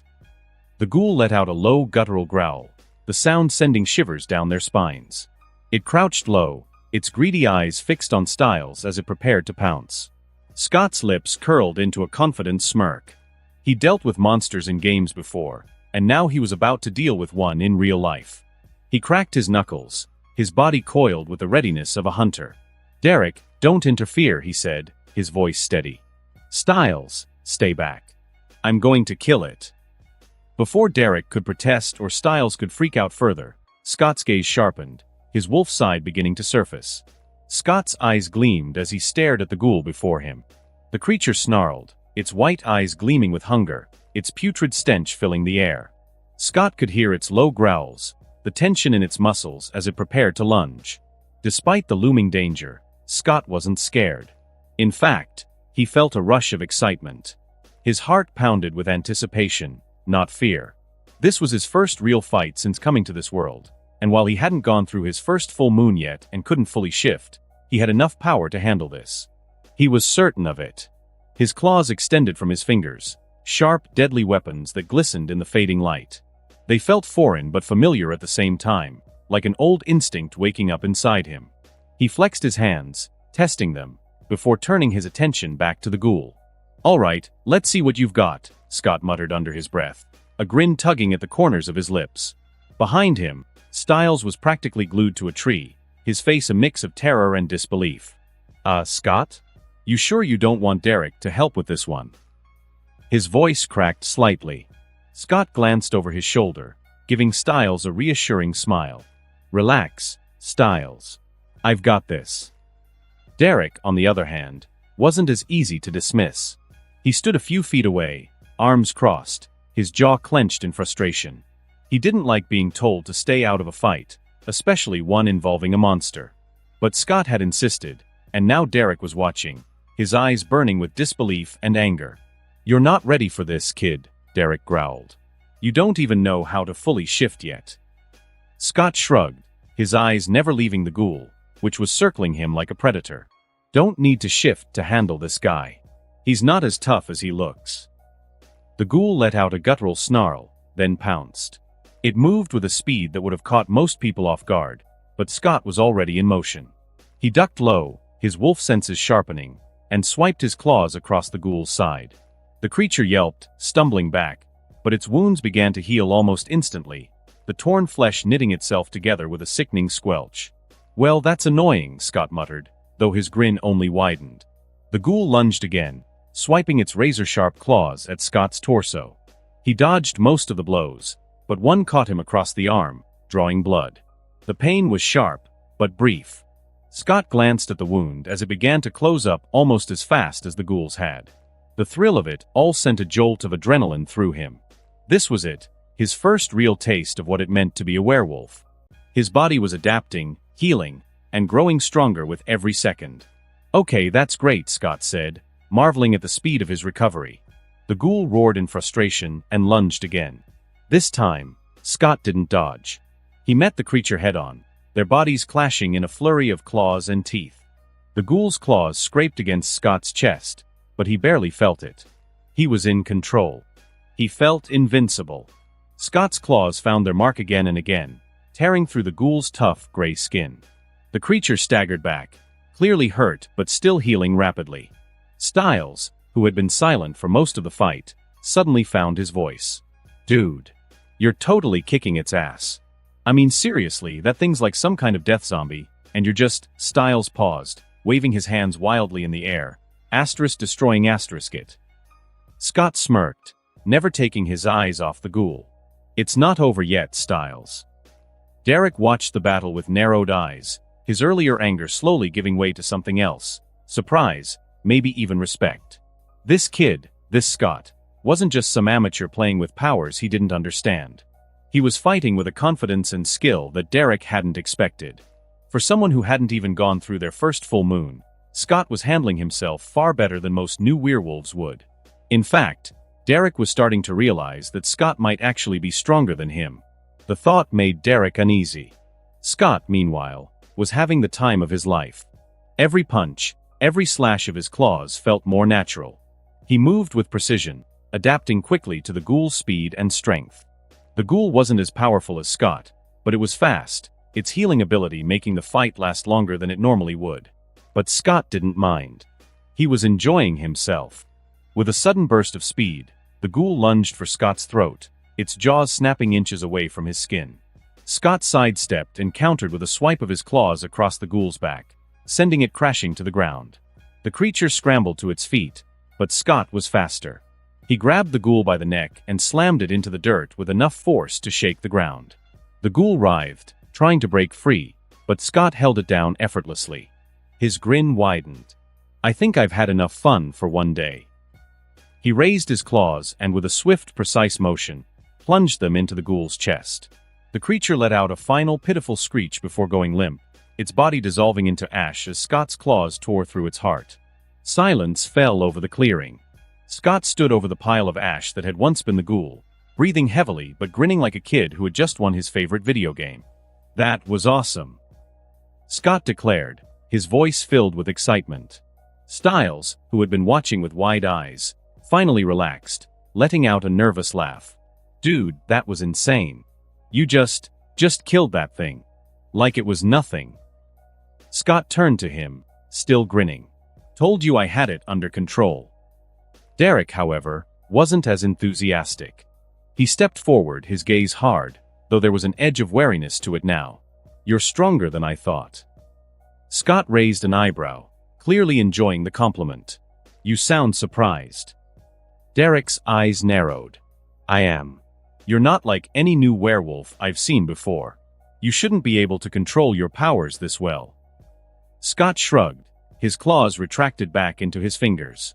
"I guess I'm just built different." Styles snorted. "Yeah, different is one way to put it." Derek's expression darkened. "You don't know what you're getting yourself into, kid. This isn't a game." Scott met his gaze, his smile fading into something more serious.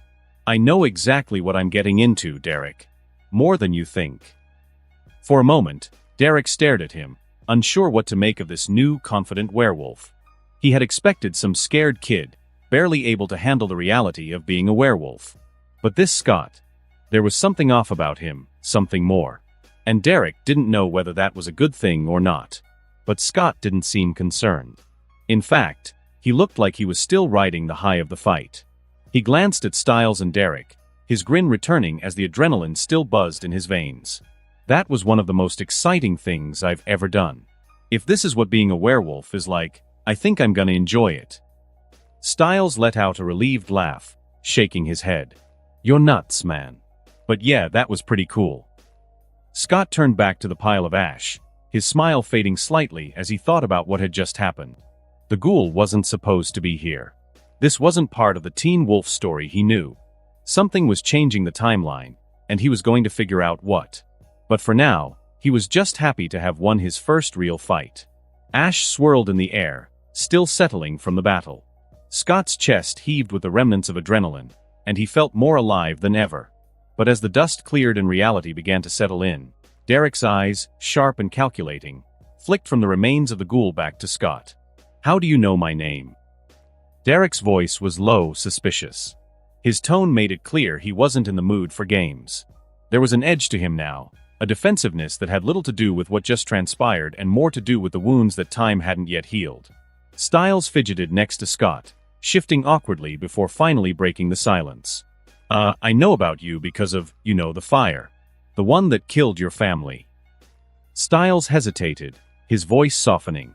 "It was a pretty big deal around here." Derek's eyes darkened, his expression unreadable.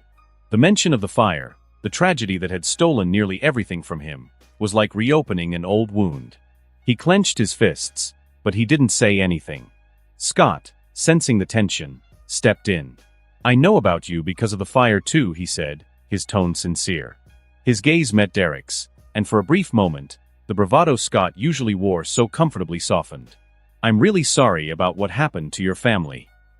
For a few seconds, there was only the sound of the wind rustling through the trees. The words hung in the air between them, laden with a weight that even Scott couldn't brush off easily. Derek's face remained impassive, though there was a flicker of something in his eyes.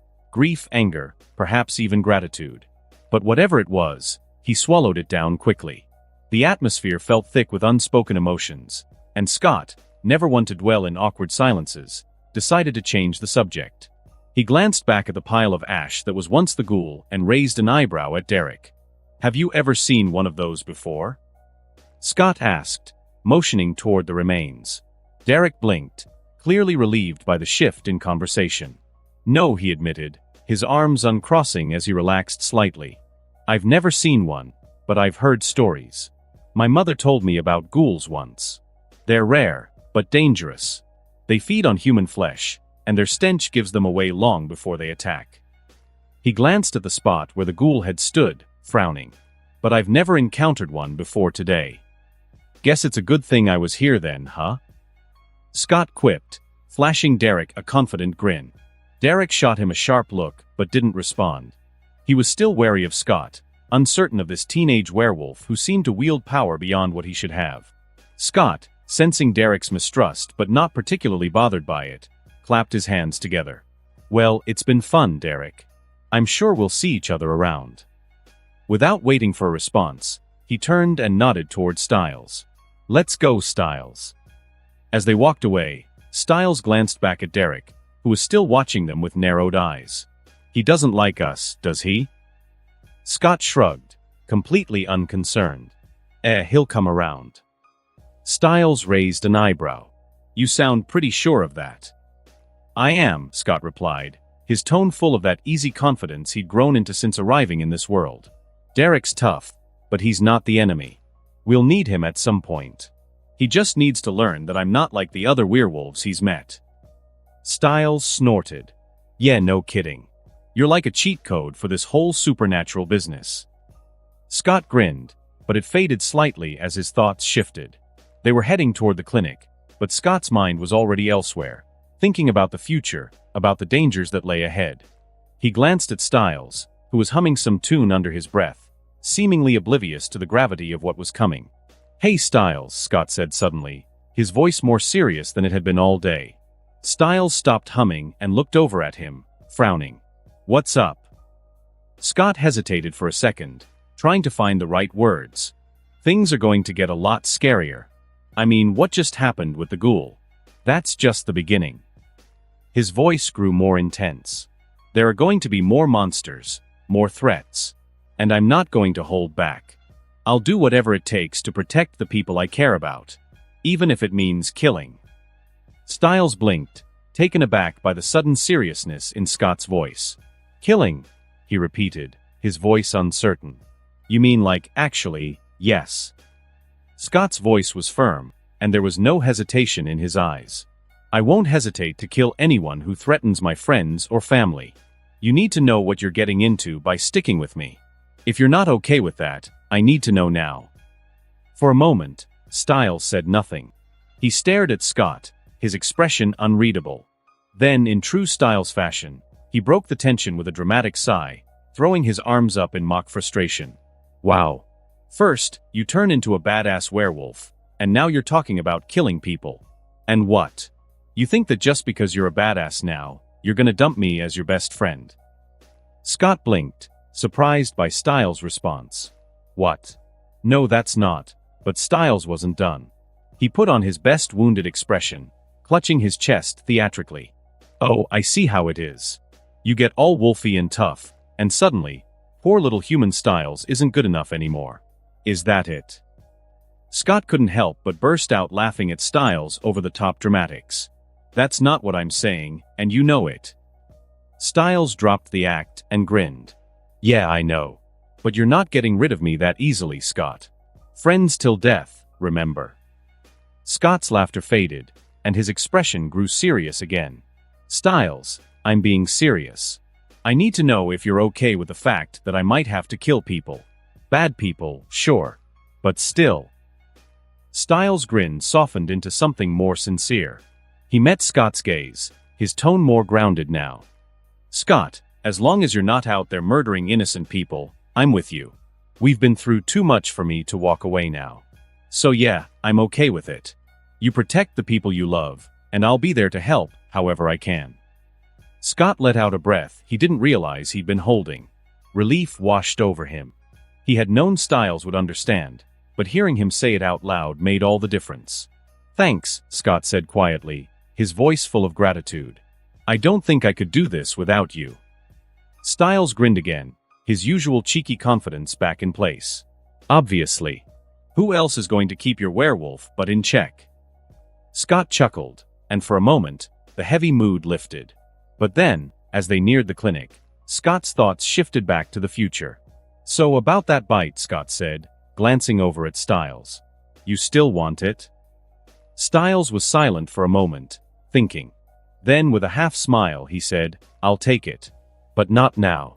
Give me until summer break. That way, I'll have time to train and figure it out without school getting in the way. Scott nodded, respecting Styles' decision. All right, summer it is. But until then, you're gonna be my sidekick. Styles gasped dramatically, clutching his chest again. Asterisk sidekick asterisk? Excuse me, sir. I think you mean partner in crime. Thank you very much. Scott laughed, shaking his head. Whatever helps you sleep at night, Styles. As they reached the clinic, Styles stopped the car and turned to Scott, his grin fading slightly. Seriously though, Scott. You're not alone in this. We've got each other's backs. Always. Scott met his gaze, the weight of everything settling on his shoulders. But he didn't feel overwhelmed by it. Styles' words were a reminder that no matter how dangerous things got, no matter how dark the path ahead seemed, he wasn't walking it alone. I know, Scott said quietly, smiling at his best friend. And I'm glad. With that, Scott stepped out of the car, watching as Styles drove off, leaving him in front of the animal clinic. As he walked inside to start his shift, his thoughts returned to the fight with the ghoul, Derek's wariness, and Styles' unwavering loyalty. There was danger ahead, more than they could ever imagine. But Scott was ready. And he wasn't afraid. Scott walked into the clinic, his body still buzzing from the thrill of the fight. The smell of antiseptic and animal fur hit him as usual. It was a strange comfort, but today, something else lingered on his clothes, a faint, putrid stench from the ghoul. He could still feel the adrenaline coursing through his veins, the rush of victory after tearing the creature apart. As he made his way past the front desk, he noticed Deaton scribbling something in a ledger, his calm demeanor unwavering as usual. Hey Doc, Scott greeted. He was met with a glance from the vet, his eyes, as always, calm, unreadable. Good to see you, Scott. How did it go today? Scott gave a half-hearted shrug, dropping his backpack behind the counter. Same old, he muttered, but his eyes didn't leave Deaton's face. He couldn't keep playing this game anymore. Deaton had always been mysterious, but now, Scott thought it was time to talk with him. He spent the next hour working in near silence, but his mind was whirling. The events from earlier, the encounter with the ghoul, it was like the universe was throwing new dangers his way faster than he could deal with them. And Deaton. He knew so much more than he let on. Scott finally finished bandaging up a dog and took a deep breath. Now was the time. Deaton, we need to talk, Scott said, standing up straight, facing him. Deaton looked up from his paperwork, his face still as neutral as ever, though Scott could swear he saw something flicker in his eyes. Talk? About what? Scott walked closer. About what I am. About what you are. Deaton's brow furrowed ever so slightly. Scott, what do you? Scott cut him off, his voice firm. Come on, document. Don't play dumb. He raised his hand, letting his claws extend, the sharp tips glinting under the clinic's fluorescent lights. You knew about the bite, and you knew exactly what I was turning into. You've been keeping secrets. But that's not the problem. I'm not worried about what I am. I'm worried about what you are. Deaton's eyes lingered on Scott's claws for a moment before his face returned to its usual calm mask. I see. So you've come to that conclusion already. He leaned back against the counter. His voice remained calm, though there was a new edge to it. And you're upset about that? Scott let his claws retract and shook his head. No. I get it. Everyone's got their secrets. But I'm done pretending. I know you're not just a regular human. You're a druid, right? The shock on Deaton's face was unmistakable, and for the first time, Scott saw him falter. His mouth opened slightly, a rare crack in his composed exterior. How? Doc, I'm not as clueless as I used to be. I know more than you think. I've had to learn fast. Scott had the advantage of knowledge. He had seen the future, knew how events would unfold, and most of all, he knew exactly who Alan Deaton was. Deaton's silence stretched out, and Scott pressed further. But Doc, I don't know much about druids. Can you tell me what a druid is? Deaton exhaled deeply, rubbing his hands together as if considering his next move. After what felt like an eternity, he finally spoke. Well, Scott. A druid in Gaelic means wise oak. Druids act as advisors, emissaries, and healers to supernatural beings, especially werewolf packs. I was once the emissary to Talia Hale's pack. Scott knew from his past life that Talia had been a powerful alpha, Derek's mother, a protector of Beacon Hills. He nodded, urging Deaton to continue. Back then, I was part of her pack. But after the fire. Deaton's voice softened, a hint of sadness creeping into his words. I lost my pack. Talia was more than just an alpha. She was a force that kept the peace in Beacon Hills. Scott's gaze softened. I'm sorry, Scott said quietly, for what happened to them. Deaton gave a small nod, though his face betrayed little emotion. It's in the past. But what's important now is the present, and the future. You've stepped into a world that's far more dangerous than you realize. Scott couldn't help but smirk at that. Trust me, I've seen more than you think. I've already killed a ghoul. Nasty thing. He glanced down at his hands as if reliving the fight. That thing smelled like death. I thought the stench was from the dead body that me and Styles were looking for, but no, it was the ghoul. Ever seen one before? Deaton's eyes widened slightly, clearly taken aback by Scott's revelation. A ghoul? In Beacon Hills. Scott nodded. Yeah, big ugly thing with white eyes, no hair. It was fast and strong, but I took care of it. You ever run into one before? Deaton shook his head, his face grave. No. Ghouls are rare, and they usually don't wander far from places of death. They're drawn to dark energy. Do you think the ghoul is here because of the Nemeton? Scott asked. Deaton's eyes narrowed slightly. You know about the Nemeton too? Scott shrugged, trying to play it off. Like I said, I've learned a lot. But I still don't know everything. What's the deal with it? Deaton sighed, rubbing his chin thoughtfully. The Nemeton is an ancient tree that sits at the heart of Beacon Hills. It's a powerful source of supernatural energy, a beacon that draws supernatural creatures like moths to a flame. No one knows exactly why, but wherever there's a Nemeton, supernatural beings gather. And the Beacon Hills Nemeton is just one of many around the world. So the ghoul was probably drawn here by it. Scott asked, already knowing the answer but pushing Deaton for more. Most likely, Deaton agreed. And it won't be the last creature that comes sniffing around. You're going to face a lot more threats, Scott. This is just the beginning.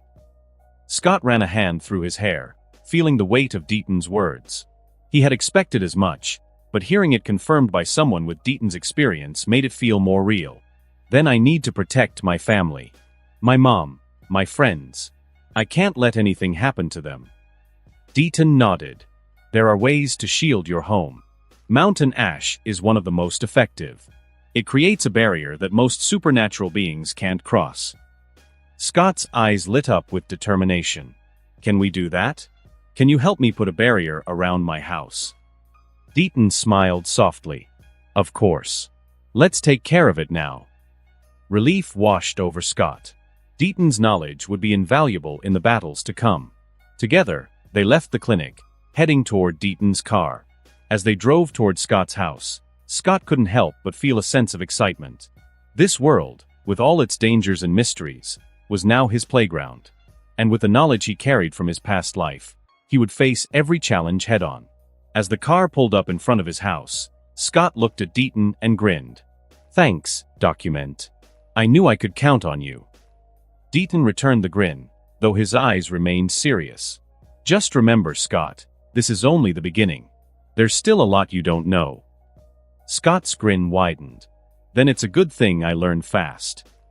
With that, they stepped out of the car, ready to lay down the first line of defense in a long and dangerous war. The night was still, and the sound of crickets filled the air as Scott stood beside Deaton outside his home. A soft breeze rustled the leaves in the nearby trees, but Scott's focus was on the thin line of mountain ash Deaton had meticulously laid around the perimeter of the house. Deaton straightened up and walked over to Scott, his expression unreadable as always. The barrier's ready. But, Scott. He hesitated, a rare break in his calm. You know if I activate this, you won't be able to enter your house. Mountain ash affects all werewolves. I can deactivate it, but... Scott grinned, a confident gleam in his eyes. "You're underestimating me, document. Trust me, just activate it. Let's see what happens." Deaton gave him a curious glance, then nodded. With a quiet breath, he whispered a word under his breath, and the mountain ash flared briefly with a soft glow before disappearing from sight. The barrier was up. Scott didn't waste a second. Without a moment's hesitation, he strode forward toward his front door, a lazy smile on his face. As he crossed the invisible boundary, he felt nothing. No resistance, no burning sensation, nothing that other werewolves would experience. It was as if the mountain ash wasn't even there. Deaton's eyes widened in disbelief. "Wait. Scott, stop." He rushed forward, eyes darting to the ground where the ash had been laid. He was sure he'd done it right. That shouldn't be possible. Scott turned to look at Deaton from his spot just inside the doorway, an eyebrow raised in amusement. "Well, guess I'm special." He flashed a playful grin. Deaton stepped closer, his mind clearly racing as he tried to process what he'd just witnessed. I've never seen a werewolf cross mountain ash before. You're immune to it." Scott chuckled. "Looks that way." This doesn't make sense," Deaton said, clearly baffled. He walked toward the barrier, carefully inspecting the line of ash to ensure it was still intact. Then, with a frown, he stepped forward and drew another circle of mountain ash around himself. "Come here," he instructed, his voice slightly strained. Scott walked over, standing right outside the circle. Deaton watched closely, his eyes narrowed with concentration. "Now try touching me," he said. Scott reached down and, without hesitation, patted Deaton on the shoulder, ignoring the supposed magical barrier as if it didn't even exist. Deaton stood frozen, and for the first time in a long while, he looked genuinely shocked. His composure cracked. How can you ignore the ash? It's been a deterrent to werewolves for centuries. Even the strongest alphas are bound by it." Scott just gave him that mysterious smile. "I'm different, document. Special. Let's just say I'm not your average werewolf." Deaton studied him, his expression a mixture of curiosity, confusion, and even a little awe. "Different doesn't begin to cover it. We need to talk more about this. But not tonight." Scott nodded, still wearing that smug smile. "Yeah, maybe later. Tonight, I've got dinner plans." He winked, clearly enjoying the fact that he'd just blown Deaton's mind. Deaton finally shook his head, still looking perplexed. "We'll continue this conversation soon." With a final puzzled glance, he left, walking back to his car with his mind clearly reeling from what he had just witnessed. Scott closed the door behind him and sighed, feeling the tension of the day finally easing off his shoulders. He took a shower, then he made his way to the kitchen, deciding to wind down with a little cooking. After all, cooking was something that always relaxed him in his old life. Something about the rhythm of it, the control over the ingredients, the art of creating something satisfying from simple ingredients. He grabbed some chicken, tortillas, cheese from the fridge. Enchiladas were a simple dish, but in his hands, it became more of a therapeutic process. He chopped up onions, sautéed them until golden, then mixed in some peppers and some spices. As the scent filled the kitchen, he felt a sense of calm wash over him, the day's stress melting away. With a quick flick of the wrist, Scott seared the chicken to perfection, the spices filling the air as he wrapped it all in tortillas, covered them in sauce, and sprinkled them generously with cheese. While the enchiladas baked, he threw together a quick salad, chopping vegetables with the ease of someone who'd done this 1,000 times before. By the time his mom came home, the kitchen was filled with delicious smells, and Scott was sitting at the table, proud of his work. "Wow, what's all this?" Melissa asked, eyes wide as she took in the sight of the spread on the table. "You cooked dinner again?" Scott grinned. "Yep. Just felt like making something nice." She laughed, shaking her head in disbelief. "You're full of surprises, you know that?" They spent the next hour talking, laughing, and catching up. Scott told her about school and his boring shift at the clinic, carefully leaving out the part where he fought a flesh-eating ghoul. Melissa laughed at his stories, and dinner was filled with light conversation and the usual mother-son banter. Scott felt at ease, enjoying the normalcy of the moment. It was easy to forget, just for a little while, that his world was anything but normal. After dinner, Scott cleaned up the dishes, exchanged a few more jokes with his mom, and then headed up to bed.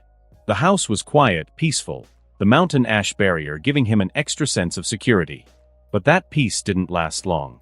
In the middle of the night, a low, eerie howl cut through the stillness. Scott's eyes snapped open, instantly alert. He sat up in bed, glancing toward the window. The howl wasn't just any random wolf, it was a familiar sound. He moved to the window and pulled the curtain aside. There, standing in the shadows beneath a tree, was Peter Hale, fully transformed into his werewolf form. His eyes glowed, watching Scott with an intensity that should have been terrifying. Scott, though, wasn't the least bit scared. Instead, he just smirked and raised his hand, flipping Peter off with a lazy, casual gesture. "Nice try, dumbass," he muttered under his breath. He dropped the curtain and flopped back onto the bed, completely unconcerned. Peter might be a problem for other betas, but Scott wasn't other betas.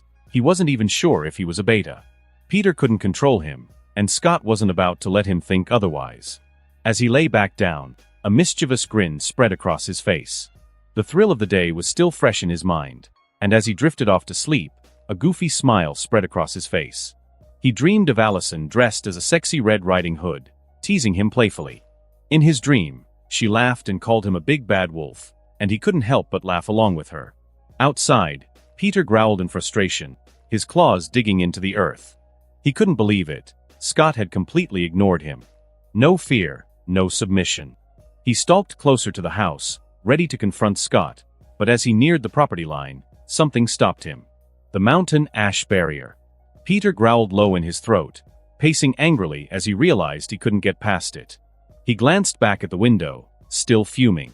How had Scott, a newly turned beta, managed to block him out? It wasn't possible. It was infuriating. How could a beta resist him? He was an alpha, a Hale, a dignified alpha, and yet here was a stupid beta, of his own making, treating him like nothing more than an annoyance. Peter stared at the house one last time, feeling the sting of humiliation. He turned and stalked away into the night, his thoughts dark and brooding. How had he lost control so quickly? And why couldn't he bend Scott to his will? He had expected the boy to be a pawn in his game, but now he wasn't so sure. As Peter disappeared into the forest, Scott slept soundly, a content smile on his face. Tomorrow would bring new challenges, new enemies, and more surprises, but for now, he was just a guy enjoying the best sleep he'd had in weeks. Scott woke to the soft knock on his bedroom door, and Melissa's voice drifting in. "Time to wake up, Scott." His eyes fluttered open, and he stretched, feeling strangely refreshed. Maybe it was because of the good dream he'd had last. A lazy grin spread across his face. Melissa poked her head inside the room, noticing the smile. "You seem like you had a pretty good dream," she teased, raising an eyebrow knowingly. Scott wasn't one to be shy anymore, especially not with his mom. He laughed, pushing himself up to sit on the bed. "It was great. Best sleep I've had in a while." Melissa rolled her eyes, clearly not wanting to know more about the nature of her teenage son's dreams. "Well, don't stay in bed too long. Breakfast is in the kitchen, and I've got to head to work." She paused at the door, giving him a motherly once-over. "And Scott, whatever's going on with you lately, just stay out of trouble, okay?" Scott grinned. "Always, Mom." She didn't look convinced but left him to it, closing the door behind her. After a quick shower, Scott made his way to the kitchen, still in a great mood. The enchiladas he made the night before had done wonders for his mom's mood, and now the house smelled like fresh pancakes, courtesy of her morning effort. He wolfed down breakfast with ease, grabbed his backpack, and made his way to school, whistling a little tune under his breath. The day at school started uneventfully. He went through his classes like a breeze, his mind only half focused on the lessons. Scott knew how the next few weeks would play out, how events would unfold, but he wasn't just a bystander in the story anymore. This time, he was the one pulling the strings. As the final bell rang, signaling the end of the day, Scott headed to his locker. He was about to put away some of his textbooks when the metal door slammed shut right in front of his face, forcing him to step back. His eyes flicked to the person responsible. Jackson Whitmore stood in front of him, wearing that classic smug expression of his. Jackson's eyes had a fire in them, something simmering beneath his composed exterior. "You're gonna tell me where you're getting your juice," Jackson demanded, his voice dripping with barely restrained aggression. Scott's response was a calm, teasing smile. What juice? You mean like orange juice? My mom does all the grocery shopping. Jackson's face twitched in frustration. He leaned in closer, his voice dropping to a rough growl. Don't play dumb with me, McCall. You're going to tell me what it is you're taking and who you're getting it from, because there is no way that you're kicking ass out there on the field without some chemical boost. He enunciated the words slowly this time, as if Scott couldn't understand. But Scott only smirked wider, enjoying the way Jackson was slowly unraveling. Oh, you mean steroids? Wait, you want steroids? Jackson's hand shot out, grabbing Scott by the front of his shirt. It was a mistake. Scott's playful demeanor dropped instantly, replaced by something much darker, more dangerous. With barely any effort, he twisted Jackson's arm behind his back, locking it in a painful position, and slammed him against the lockers. Jackson grunted in shock, his face slamming into the cool metal with a resounding clang. Leaning in, Scott's voice was a low, threatening whisper. Listen here, jackass. I don't care what you think I'm taking, and I don't care if you want steroids or whatever. But if you ever touch me again, or get in my way, you'll regret it. Understand? Jackson tried to breathe through the pain, but Scott's strength, it was unnatural. There was something in Scott's eyes now, something that terrified Jackson in a way he couldn't explain. A predatory aura clung to Scott like a second skin. Before Jackson could respond, they were interrupted by the familiar voice of Lydia Martin. McCall, let him go, she demanded, walking over with Allison and Stiles close behind her. Scott didn't flinch or release Jackson. Instead, he turned his gaze to Lydia, the usual calm amusement back in his eyes. Why? Jackson here just asked me if I could buy him some steroids. You know those are illegal, right? Lydia's face hardened as her eyes shifted toward Jackson, the disbelief and annoyance clear. Steroids? Really, Jackson? Scott smirked, turning his attention to Stiles, who was standing awkwardly beside them. Your dad's the sheriff. You know the law better than I do. What's the penalty for someone caught with steroids? Stiles blinked, caught off guard by the sudden shift. Yeah, I mean, it's definitely illegal. You could go to jail or get, like, community service, a huge fine, maybe expelled, depending on the school's policy. Jackson, now pinned and humiliated, was turning red with both pain and embarrassment. Lydia glared at Stiles, who shrank back nervously. It was no secret that Stiles had a thing for her, and her glare was enough to make him flustered. McCall, Lydia said, her tone icy. Let him go. Scott ignored her. He stared at Jackson for a few more seconds, before he finally let go, shoving Jackson back against the lockers. Jackson collapsed to the ground, breathing heavily, his face flushed with both anger and fear. Scott stood over him, his voice low and threatening. This is your last warning, jackass. Piss me off again, and I swear you'll regret it. Jackson was too shaken to respond. He just glared up at Scott, clutching his arm as he slowly stood up, trying to save face in front of everyone. But the fear was still evident in his eyes. Lydia moved to Jackson's side, casting a furious glance at Scott before helping him up. Come on, Jackson. Let's go. Scott didn't even spare them another look as they walked away, his attention now turning to Allison, who had been watching the whole exchange with a mixture of surprise and curiosity. Hey, Allison. Scott grinned, his tone switching back to the playful, confident charm that had become his signature. Didn't mean to scare you back there. Jackson's just being, well, Jackson. Allison smiled softly. It's okay. He kind of deserved it. Scott chuckled. That's what I thought. He leaned in a little closer, his voice dropping to a flirtatious whisper. So, you got any plans after school? Maybe we could, I don't know, grab something to eat. Allison blushed slightly but smiled. I think I could make time. Stiles, still hovering nearby and watching the whole interaction, muttered under his breath, Traitor, finds a girlfriend and ditches his best friend. Scott laughed at the comment, shrugging playfully. Maybe, maybe not. You know I'll always have time for you, buddy. Allison giggled, and even Stiles had to smile a little. But his attention quickly drifted back to Lydia, who was walking away with Jackson. Stiles's expression softened, and Scott couldn't help but notice. Man, you really need to get over her, Scott said, throwing an arm over Stiles's shoulder. There are other girls out there, you know. Nice girls. Styles glanced at Scott, a little hurt by the teasing. "Yeah, sure, easy for you to say, traitor." Scott just laughed, and even Allison chuckled softly. It was a moment of lightness, a moment where everything felt normal again, despite the crazy supernatural world that lurked beneath the surface. Later, at lacrosse field, Scott walked onto the field feeling more pumped than ever. The game was his territory now, and as captain, he was ready to prove it. The coach, as usual, gave one of his bizarre motivational speeches, a mixture of praise and insults that had the whole team either laughing or rolling their eyes. But Scott was in the zone. As the whistle blew, he dominated the field, moving faster and more fluidly than anyone else. His senses were on fire, allowing him to anticipate every play, every movement of the ball. It was almost unfair. But Scott wasn't holding back. He was done playing nice, done pretending to be average. From the sidelines, Styles and Allison watched, cheering him on. Allison's smile was bright, her eyes following Scott's every move. Styles, despite his earlier complaints, couldn't help but root for his best friend. Even if Scott had transformed into something more, something powerful, he was still Scott. By the end of the game, Scott had led his team to victory, and the cheers from the stands were deafening. As he walked off the field, he glanced at Allison, who was waiting for him with a smile that made his heart race. This was his life now: power, control, and the freedom to be who he truly was. And Scott McCall wouldn't have it any other way.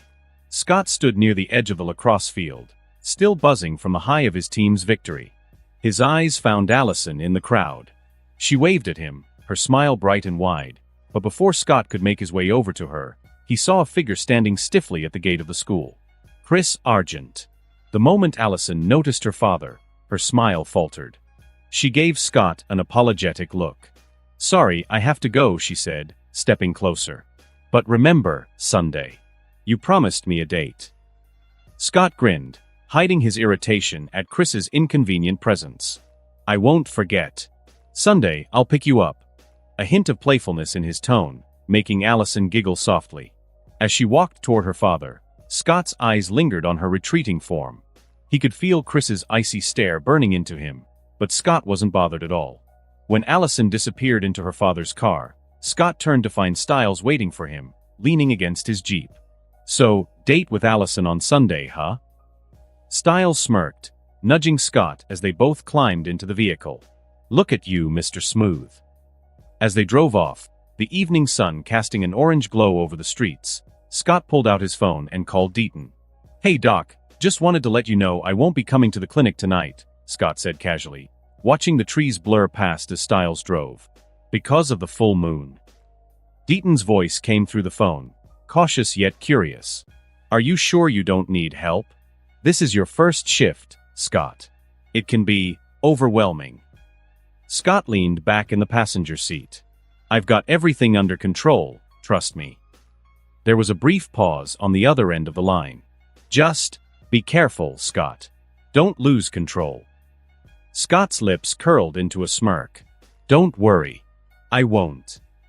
He hung up and turned to Styles. "You want to come with me tonight?" "To the woods." Styles's eyes widened as he glanced over at Scott. "For your first shift? Dude, is it even safe? For me, I mean." Scott chuckled, a dark edge to his laughter. "Don't worry. You'll be fine." He flexed his hand, feeling the subtle pull of his abilities swirling beneath his skin. He could sense his wolf, coiled and ready, but entirely under his command. Styles gulped, gripping the steering wheel tightly. "Well, if you're sure. But if you start going all Hulk werewolf, I'm out, okay?" Scott just grinned. "Deal." Night fell swiftly, and soon Scott and Styles found themselves deep in the woods. The full moon hung high in the sky, casting silver beams through the trees. The air was crisp, charged with energy. Scott could feel the pull of the moon. But instead of resisting that feeling, he welcomed it. Scott stood in the clearing, eyes lifted to the moon. He could feel it, his wolf. Not just the animal instinct, but something more powerful, something ancient. His heart pounded, his skin tingling as the transformation began. "I guess this is it," Scott said, his voice low as he looked at Styles, who was standing a few feet away, nervously fidgeting with the sleeves of his hoodie. "You ready?" "Am I ready?" Dude, you're the one about to Hulk out. Styles's voice was laced with both fear and excitement. Scott took a deep breath, closing his eyes and letting the wolf take over. He didn't fight it. He didn't fear it. He let it in. His muscles rippled beneath his skin as the first changes began. Scott's eyes snapped open, glowing a deep crimson. Fur began to sprout from his cheeks, his claws extended, and his fangs elongated. His ears sharpened, becoming more wolf-like. He could hear everything around him, the rustling of leaves, the heartbeat of a nearby squirrel, the way Styles's breath hitched as he watched in awe. When Scott finally stood fully transformed, he still resembled a man, but there was no denying the raw power that radiated from him. He was a beast, a human beast. "What color is my eyes?" Scott asked, his voice deeper, rougher, as he turned to Styles with a wide grin. Styles blinked, staring at him. Your eyes. They're red." Scott's grin widened into an arrogant, almost wicked laugh. He threw his head back and let the sound echo through the forest, a laugh filled with pride and confidence. Styles took a few cautious steps back. Scott, you okay? You're not, losing control, right?" Scott looked at him, still grinning. "Losing control? No way. You don't understand, Styles." He held out his hand, admiring his claws, then his glowing red eyes locked onto his best friend. "Do you know what red eyes mean?" Styles shook his head slowly, swallowing nervously. "It means I'm an alpha," Scott said, his voice filled with pride. "But not just any alpha.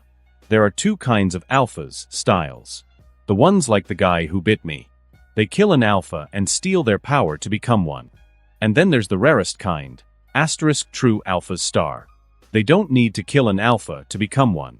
They rise to the top on their own, by sheer willpower and strength." Styles's eyes widened. "So which one are you?" Scott's grin faded into something more thoughtful. "I'm not sure, Styles.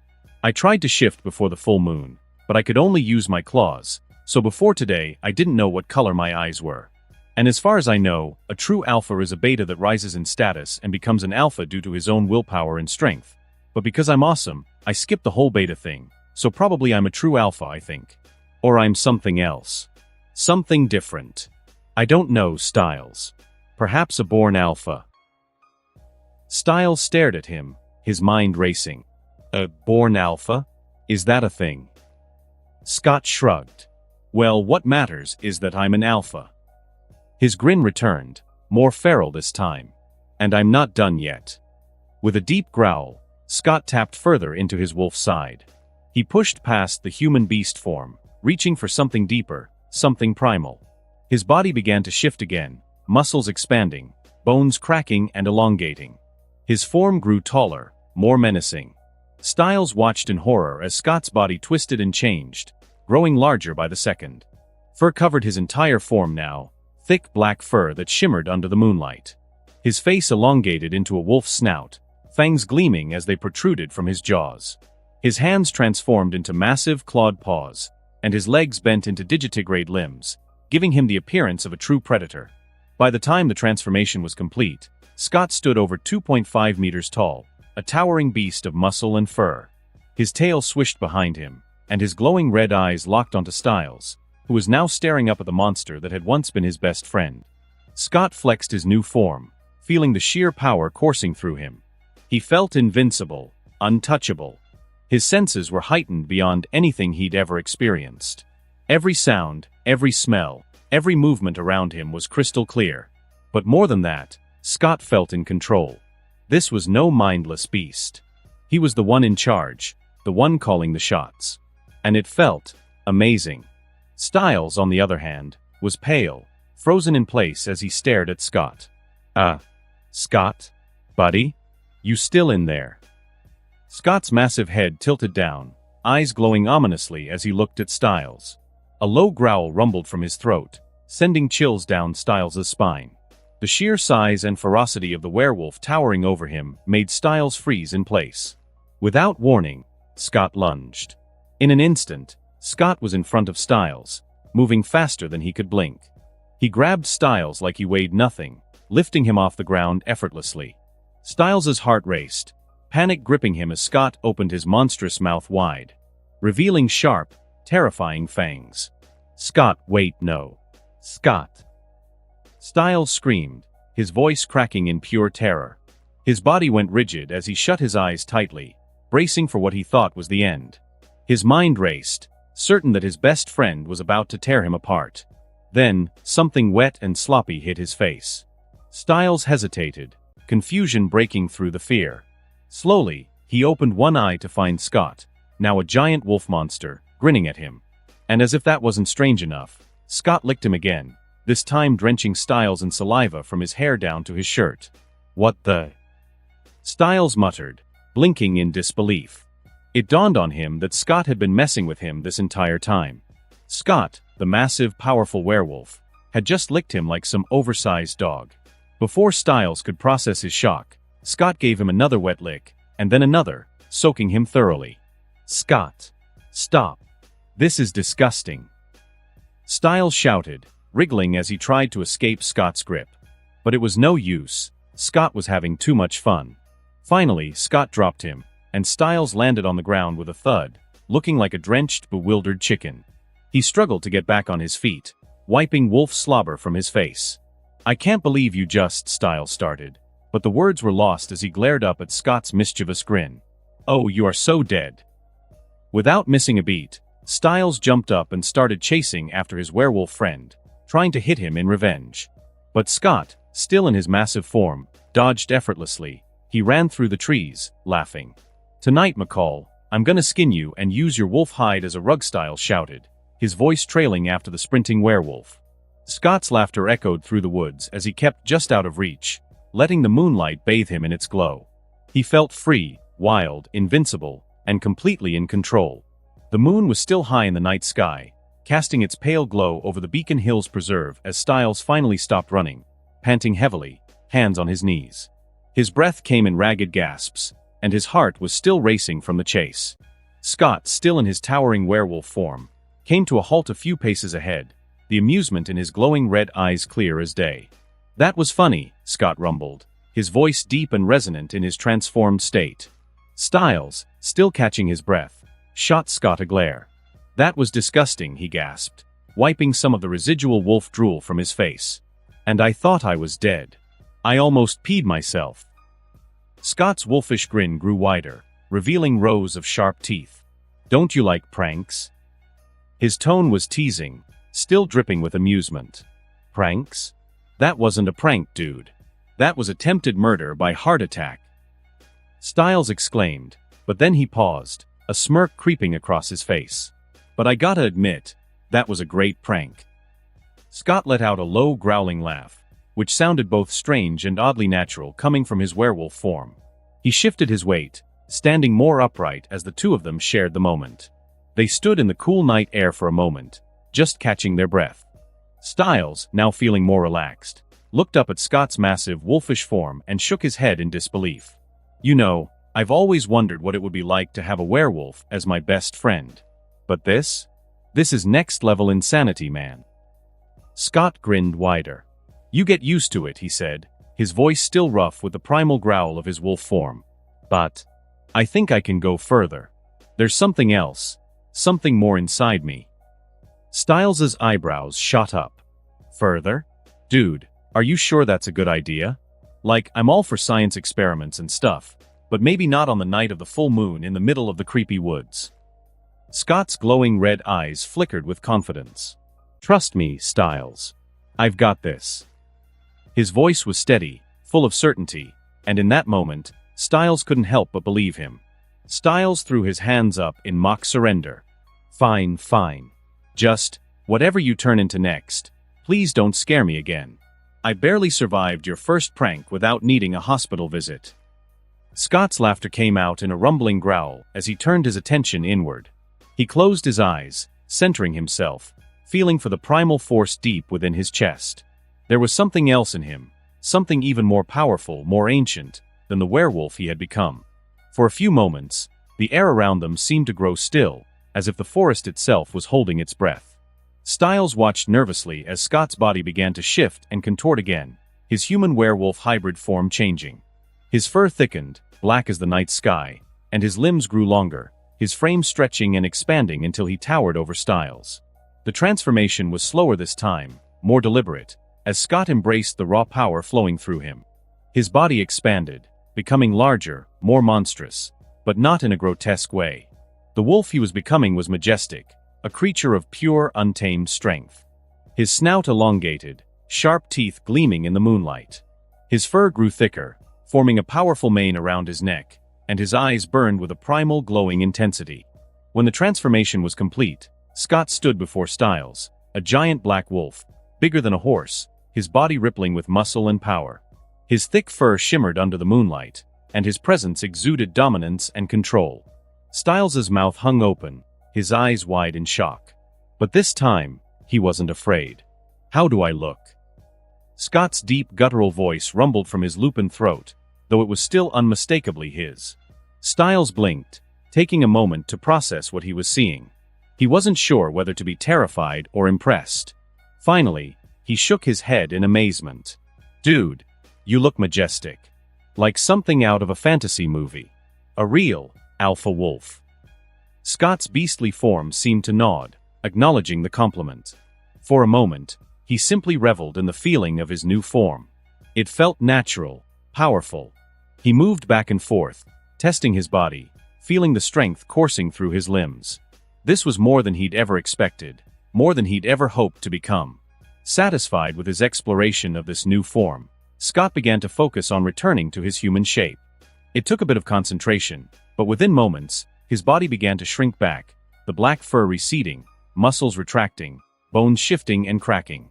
Finally, he stood in front of Styles, fully human again, though completely naked. Scott looked down at himself, then back at Styles with an exasperated expression. "I need Hulk pants," he complained. Styles doubled over with laughter. "Oh man, you're like every werewolf cliché in the book. Werewolf transformation? Check. Pants getting torn to shreds? Double check. Lucky for you, buddy, I have some spare clothes in the car." As they approached the edge of the woods, Styles's Jeep came into view, parked under the trees. Scott grabbed the spare clothes from Styles, shaking his head. "I swear, being a werewolf is a lot more high maintenance than I expected." After quickly changing into the fresh set of clothes, Scott stretched his arms and legs, rolling his shoulders. He felt different, stronger, even in his human form. He felt more in tune with his wolf side. Styles stared at him for a moment, clearly still processing everything that had happened. "So, after you shifted for the first time, you're like, stronger now, right? Even when you're not all wolfed out?" Scott nodded, flexing his hands. "Yeah, I can feel it. I'm stronger, faster. Even in human form. It's like, everything's been enhanced." "Great. Just what we need." "Super Scott," Styles muttered, though his grin betrayed the teasing tone in his voice.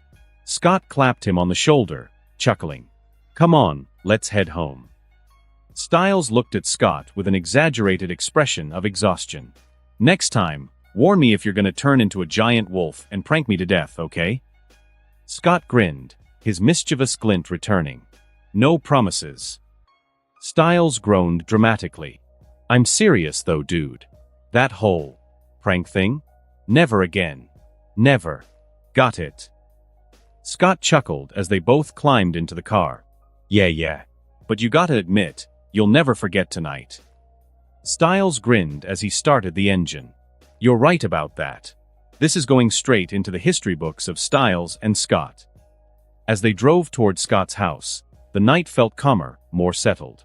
Scott glanced out the window. He felt a sense of accomplishment.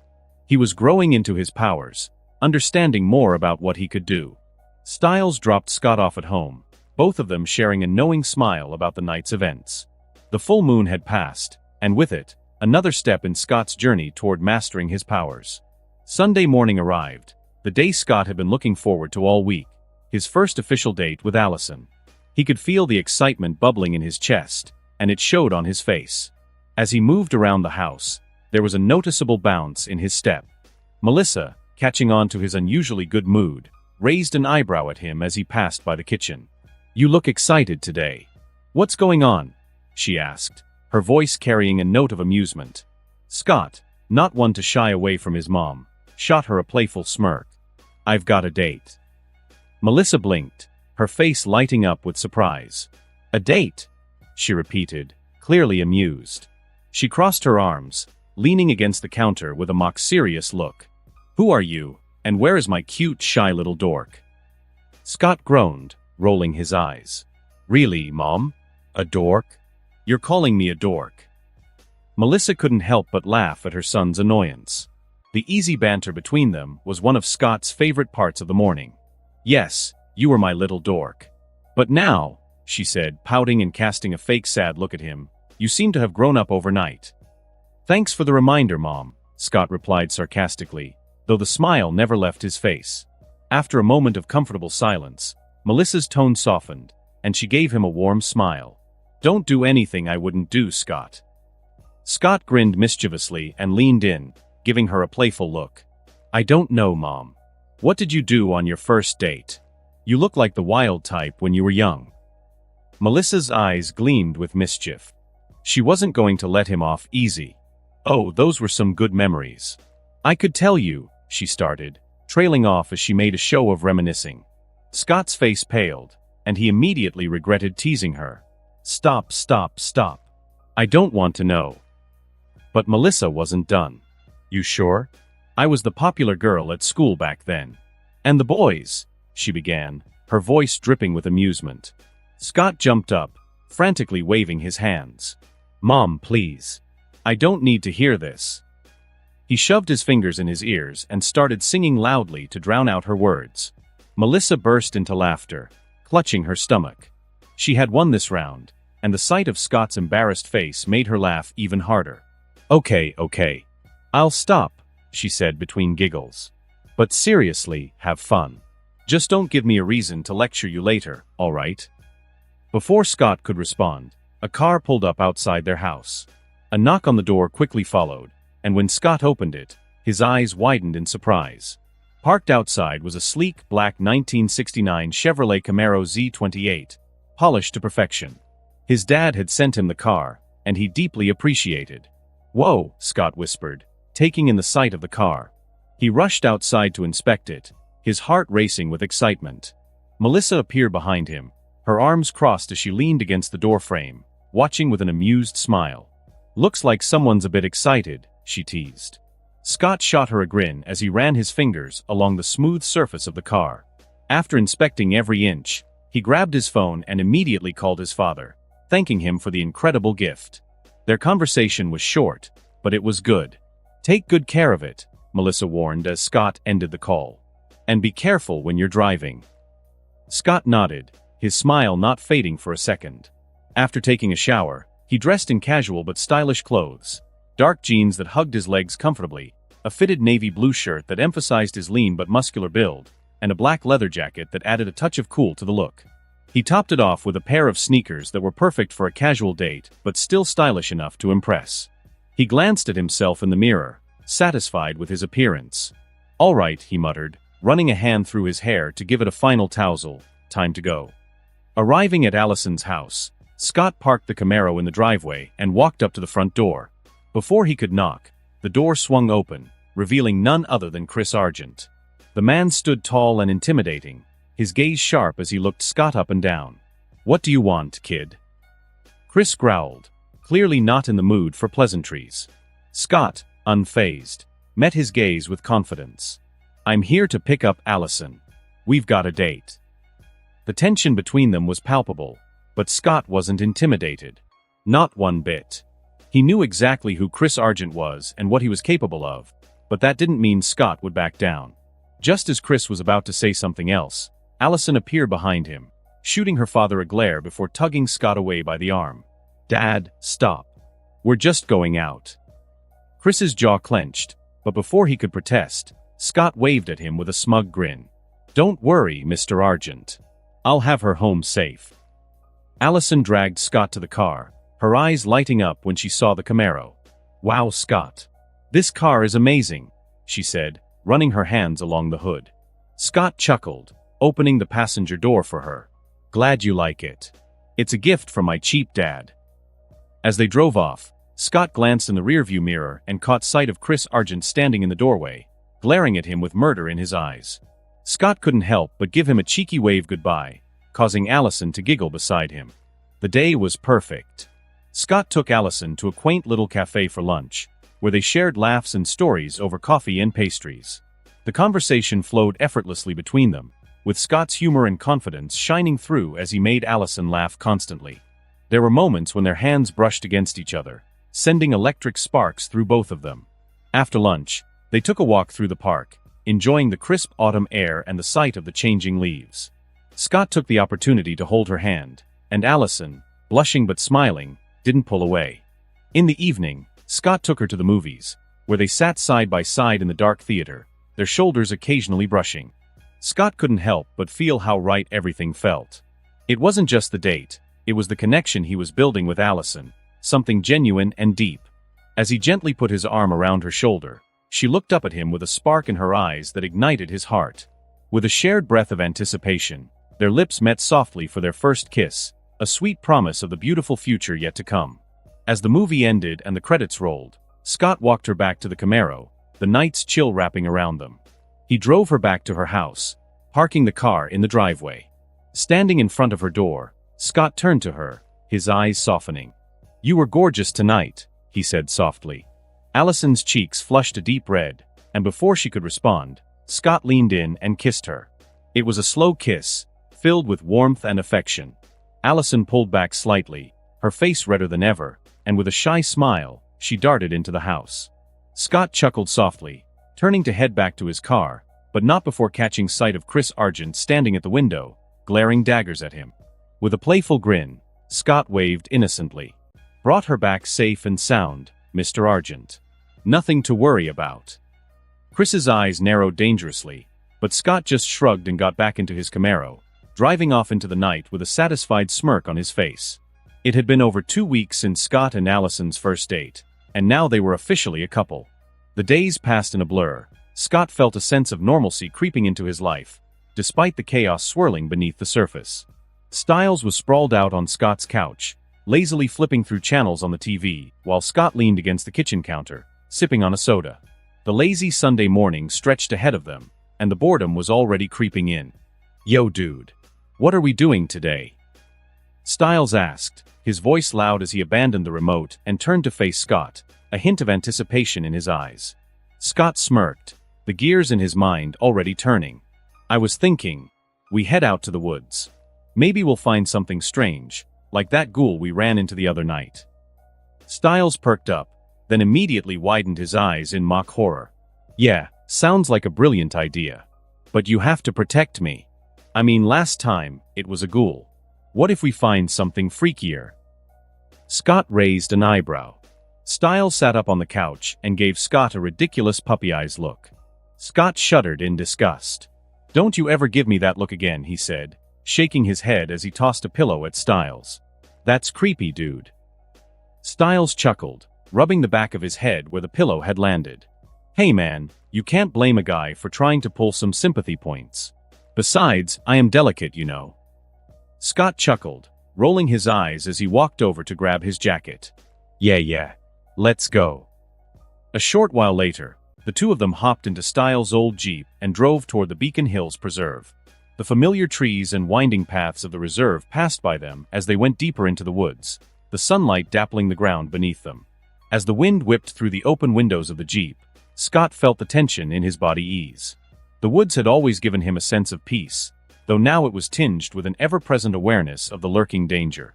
They parked the Jeep and started walking through the forest, the crunch of leaves beneath their feet filling the air as they ventured further in. "Okay, so where are the monsters?" Styles asked, looking around as if one might jump out from behind a tree at any moment. Scott smirked. "Patience. These things don't just show up on cue, you know." They walked for a few more minutes before a figure emerged from between the trees. It was Derek, his usual brooding expression plastered across his face. The man seemed to have a radar for when Scott and Styles were about to get into trouble. "You're out here again," Derek said, his tone flat but carrying an edge of curiosity. Scott shrugged. "Just getting some air. Maybe trying to find some weird creatures while we're at it." Derek's eyes narrowed, and he folded his arms.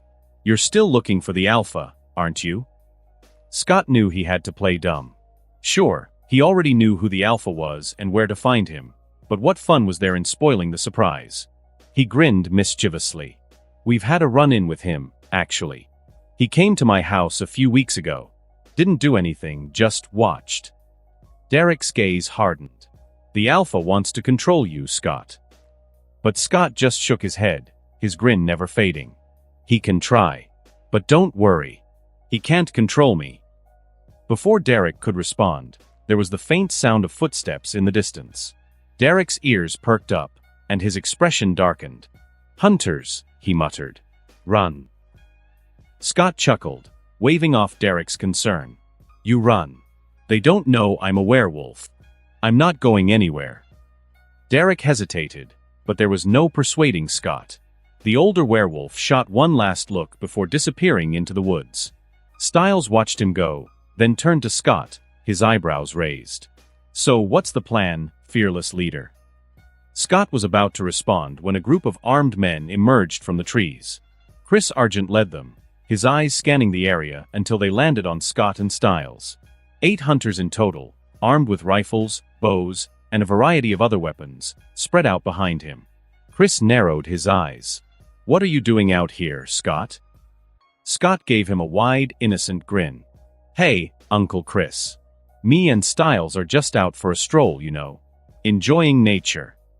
Chris' expression didn't soften. His voice dropped, taking on a more serious tone. Tell me the truth, Scott. Why are you here? Scott shot a mischievous look at Stiles. He knew Chris hated being called uncle by him, but that only made Scott double down. Fine, Uncle Chris. You want the truth. Chris glared, already annoyed. Don't call me uncle. Call me Mr. Argent. Scott shrugged, not the least bit intimidated. All right, Uncle Chris, he said with emphasis. The truth is, we're here looking for something strange. Chris' gaze hardened, but Scott wasn't finished. You remember that dead body the sheriff found in the woods a while back? Well, me and Stiles came out to watch the fun that night. But while we were leaving, we saw something in the woods. Chris' interest peaked, and he leaned in slightly. What did you see? Scott paused, pretending to hesitate. He glanced at Stiles, who picked up the act. Don't tell them, Stiles stammered dramatically, clutching Scott's arm. They'll never believe you. Chris glared at Stiles, then motioned for Scott to continue. Go on. What did you see? Scott took a breath. We saw a monster. It looked like a bear, but it wasn't really a bear. Chris frowned. What did it look like? It was black, Scott said, his voice low as if recalling a terrifying memory. Big. At least 2 meters tall. And it had glowing red eyes. The hunters exchanged glances. Chris' eyes narrowed. You're sure it wasn't a bear? Before Scott could answer, Stiles jumped in, his voice dripping with dramatic flair. It wasn't a bear, Mr. Argent. It howled like a wolf. Uncle Chris, Scott said, his tone serious. We think it's Bigfoot. There was a moment of stunned silence before Chris and the other hunters burst into laughter. The sound echoed through the trees, the tension broken for a moment. Scott, undeterred, kept up the act. We're here to get a picture of it, Scott said, his face deadpan. We're going to prove to the world that Bigfoot exists. Chris wiped tears of laughter from his eyes. You didn't tell Allison about this, did you? Scott grinned and shook his head. I'm not stupid. I don't want her to think I'm crazy and dump me. Chris chuckled, but Scott wasn't done. He leaned in with a smug smile. I think Allison is the one, Uncle Chris. You're going to be my father-in-law someday. And me and Allison? We're going to give you lots of grandkids. The hunters snickered, but Chris' laughter stopped immediately. His face turned red, and his hands clenched into fists. You little punk. But before Chris could finish his threat, a deafening squeal tore through the woods. Only it wasn't just a squeal, it was a roar.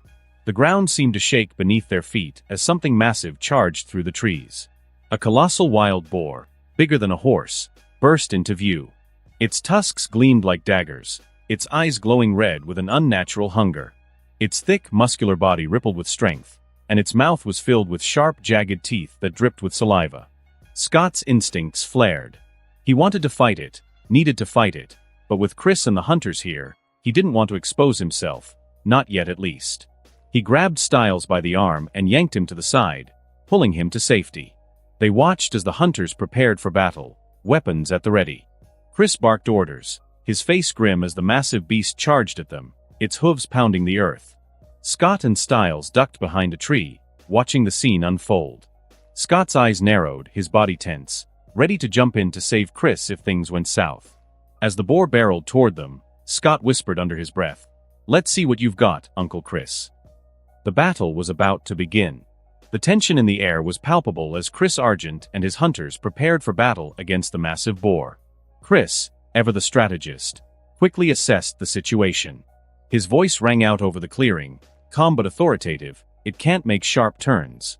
Use that to your advantage." The hunters moved quickly, firing at the beast while staying just out of range of its tusks. The massive boar, a monstrous creature, with glowing red eyes and jagged tusks, seemed almost impervious to their bullets. The rounds struck its hide, but did little more than leave superficial scratches.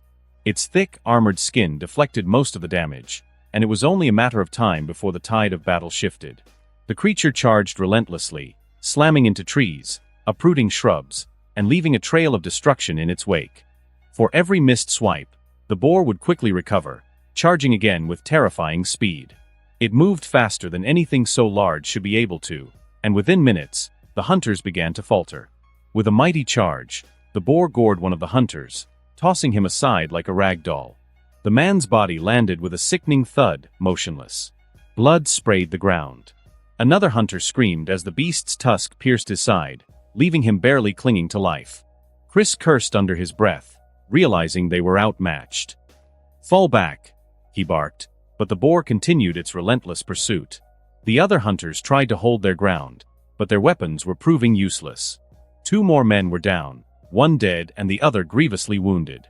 Panic set in among the hunters, and Chris knew they had no choice but to retreat.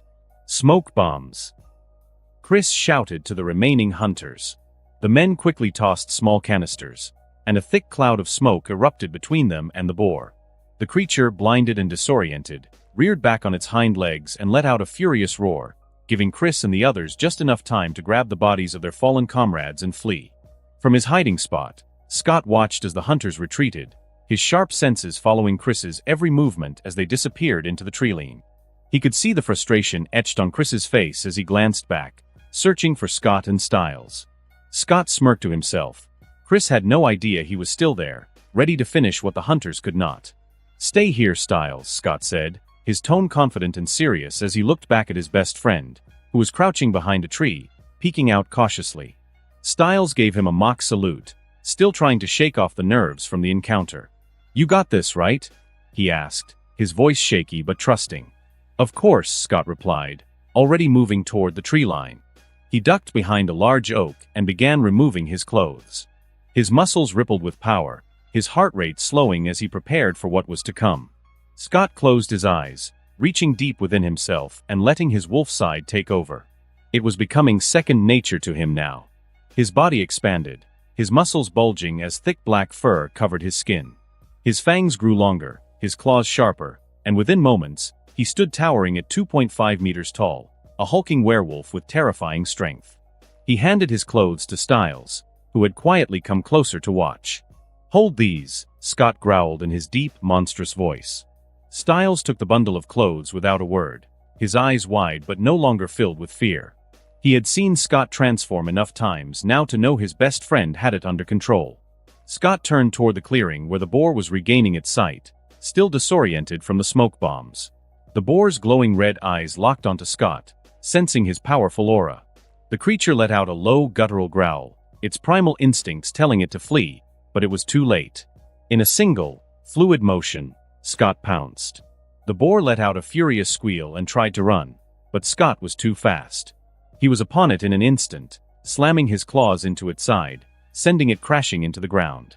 The boar roared in pain but quickly scrambled to its feet, swiping at Scott with its massive tusks. Scott dodged the attack with ease, his speed and agility far superior to that of the boar. He moved like a predator, circling the beast, waiting for the right moment to strike. The boar charged again, but Scott sidestepped the attack, swiping his massive claw across its back as it passed. The creature squealed in pain, blood oozing from the fresh wound, but it kept coming, driven by its primal survival instinct. Scott grinned to himself. This was no ordinary boar. It was a supernatural creature, just like the ghoul he'd encountered before. But this time, he was stronger, faster, more in tune with his powers. After a few more exchanges, Scott grew tired of the fight. It was clear the boar was no match for him. And now he wants to try something new. His instincts urging him to try the power absorption ability he'd recently unlocked after he went through his first full moon. He could feel it now, his hands tingling with the potential to siphon energy. With excitement, Scott lunged forward, digging his claws into the beast's thick hide. The creature resisted, but Scott held firm, focusing on his power absorption ability. A strange warmth spread through Scott's hands and up his arms as he absorbed the boar's raw strength. His muscles felt the faintest surge of additional power, though the beast's strength was minimal compared to his own. Still, the energy transfer was invigorating, a taste of something more he could harness in the future. The boar squealed in agony, its movement slowing, visibly weakened by Scott's draining claws. Feeling that there was nothing more to absorb, Scott released his grip, stepping back. The boar lay motionless on the ground, and Scott knew it was time to put it out of its misery. With one final punch, he sent his massive fist crashing into the creature's skull. The sound of the impact echoed through the forest. The boar's skull cracked beneath the force of Scott's punch, its brain splattering across the forest floor. The beast let out one final squeal before it died. Scott stood over the lifeless creature. He glanced down at his bloodied hands, then back at the massive boar. For a moment, he felt a strange sense of satisfaction. It had been an easy victory, but still, the thrill of the fight lingered in his veins. And with the power absorption ability, I can become even stronger, he whispered, the idea filling him with anticipation. The world of Teen Wolf was full of creatures, each with their own unique abilities and strength. And he could take those abilities and strength for himself. He could make those abilities his own. Styles cautiously approached, his eyes wide as he took in the sight of the massive dead boar. "Dude, that was amazing," he said, his voice filled with awe. Scott shifted back to his human form, grabbing the clothes Styles held out to him and quickly putting them on. "Yeah," he said, wiping the blood from his hands. "That thing was strong, but it was no match for me." Styles shook his head in disbelief. Where did that thing even come from? Scott frowned, looking down at the boar. "I don't know. This thing, it shouldn't be here. Same with the ghoul we fought earlier. These creatures are way out of the ordinary." Styles raised an eyebrow, clearly confused. "What do you mean? Like, they don't belong in Beacon Hills?" Scott didn't answer right away, his mind racing with thoughts he couldn't share. As a transmigrator, he knew things no one else could, but there was no way he could reveal that to Styles. Not yet. Not ever. Scott glanced at his friend, careful not to reveal too much. Exactly. Something's off. Creatures like this don't just pop up without a reason. Styles nodded, still processing. "So what are we dealing with?" "I don't know, but we'll figure it out," Scott said, his tone decisive. "For now, let's get Deaton to take a look at this thing." He pulled out his phone and texted Deaton their location, knowing the vet would have some insight into the creature and its origins. As they stood in the quiet forest, Scott couldn't shake the feeling that more strange events were on the horizon. And that concludes this episode. If you enjoyed it, I'd seriously love it if you guys could leave a like on the video, as it genuinely helps out so much, and it keeps me going, plus it takes only 1 second. That said, have a wonderful day. See you in the next one.